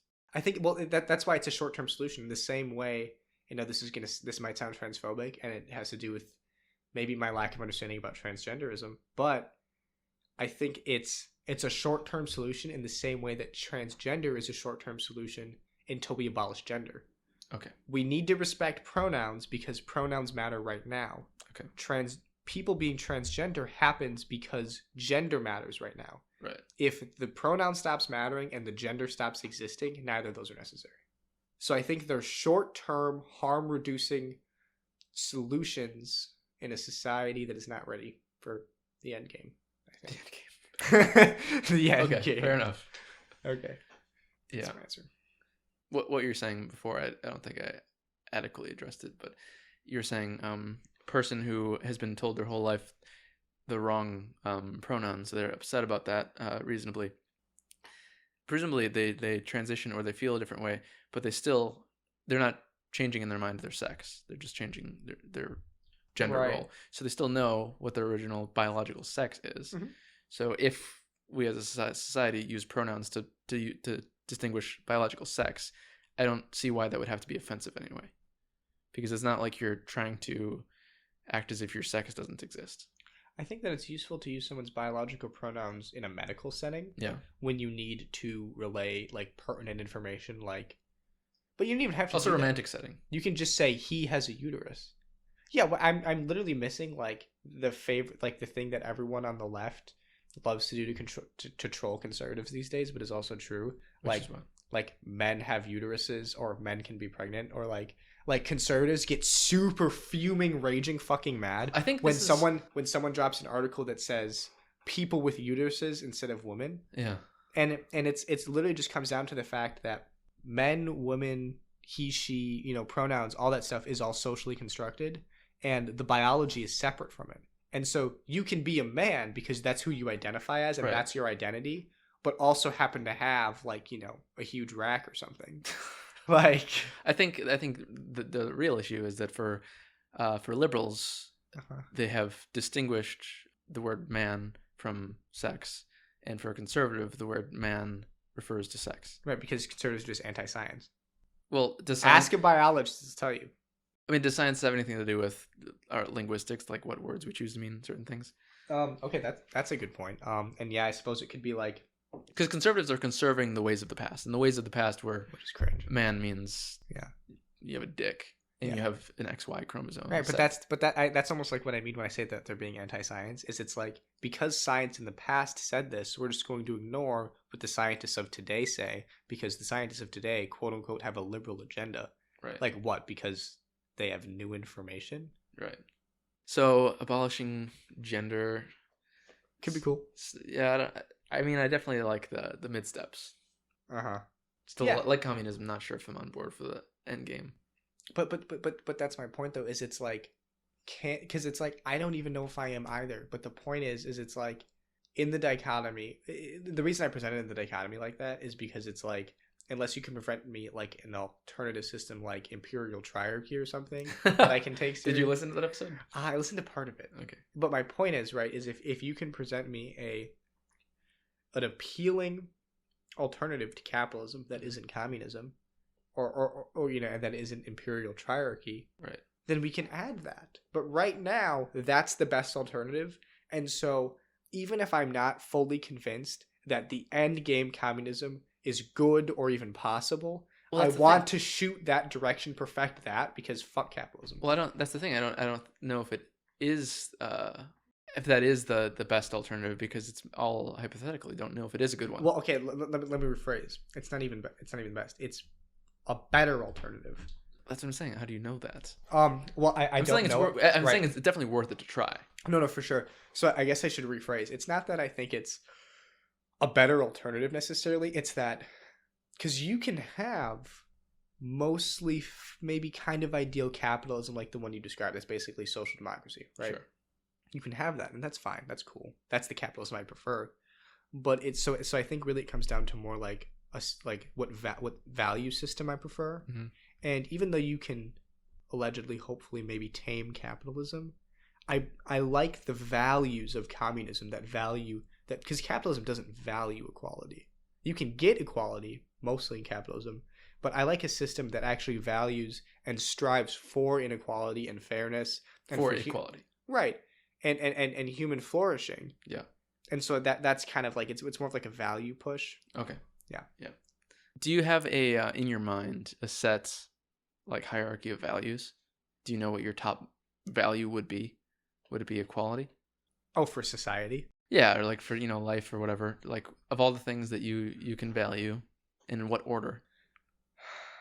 Do you have any formulation of that in your mind? I think so, and I think that if you are a person like yourself who firmly believes in a complete lack of free will, I think that equality ought and is the only logical top value to have, because you can say it's fairness, right? But then fairness gets into ideas of effort and stuff like that. I think that if we fully actually believe and jump on board with the idea, and I think that I do, that people are purely product of their circumstances. Okay. And I mean by biology and environment, right? Right. Purely products of their circumstances and nothing is their fault, then I think every person deserves, as much as we, a society, can provide for, access to happiness and flourishing. Because anything that happens to them, isn't really their fault. So I think equality because of that. I guess it would depend on how equality is defined. Because you watched the video I recently made about meritocracy, right? Mm-hmm. It's really good.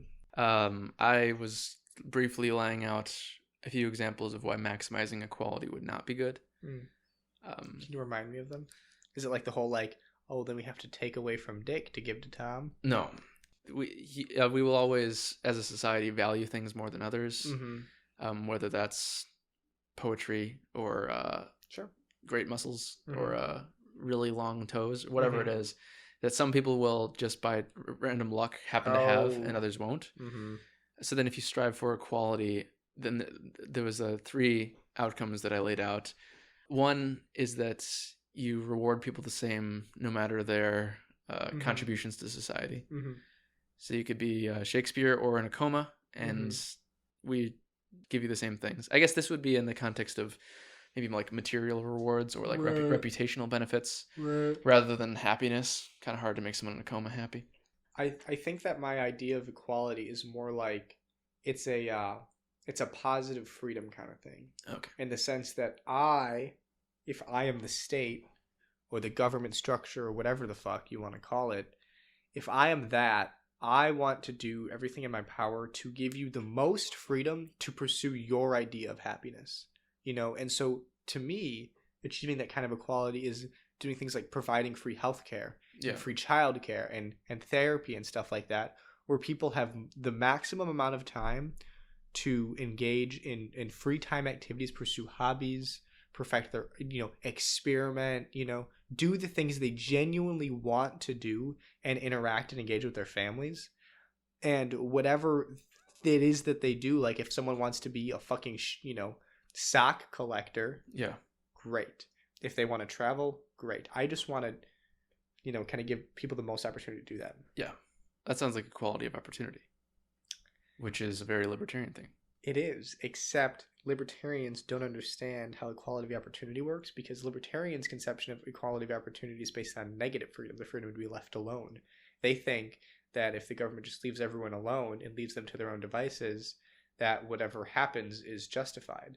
And that's bullshit, because they seem to think that, because they're also going off of the idea that people have like free will, and that if someone's poor, unsuccessful, it's their own fault. Sure. Right. Yeah, that's true.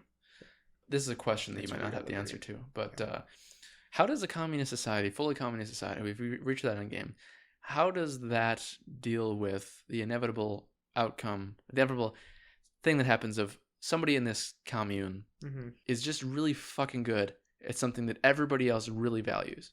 And they should do that. Like, are other people allowed to be like, dude, nice fucking work. Here, take my extra pizza roll. Sure. Right. Would they not naturally accumulate more power and privilege than the rest of the people because of their that's fine. Innate ability? Yeah, that's totally fine. The thing with that is it's the issue isn't with prestige or even like having. So that doesn't disrupt the equality of the system. No, I don't think so. As long as that person isn't allowed to be supreme ruler. That, because I think that, so say it's a democratic decision-making table, right, that decides the rations for the week, right? Yeah. They're a part of it because people like them and think that they're smart. Okay. Now, if everyone at this table also thinks they're smart, they might listen to their advice, but it's still a democratic decision. Right. No one's putting a fucking gun to their head.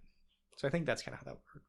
Okay. That's my guess. That satisfies. So then there's still room for people to just ruin their own system. Sure. Yeah, if this table of people are like, you made a really great sandwich the other day, so I'm going to give you all my food. Right. And then, they've got all the town's food. Right, because, That's a weird scenario based on drastic human stupidity. Right. And if but it happens, it happens. People willfully give up their freedoms all the time. Right. Well, and that's the thing, too, is it's like I'm not trying to force anyone to be happy. Sure. I want to give someone the maximum opportunity to be happy. No, I agree. Yeah, I feel that. I haven't quite figured this out yet, but it's maybe my top value. Maybe second, but I feel like truth. I agree. Is very good. I feel like if you're operating society in a way that denies what's true but has achieved equality, I don't know if that's that great. Yeah, no, I think that's true. I think that truth is obviously important, right? Because if you're striving for equality on false information, then the equality's bunk anyways. So then I think what is true above all is most important.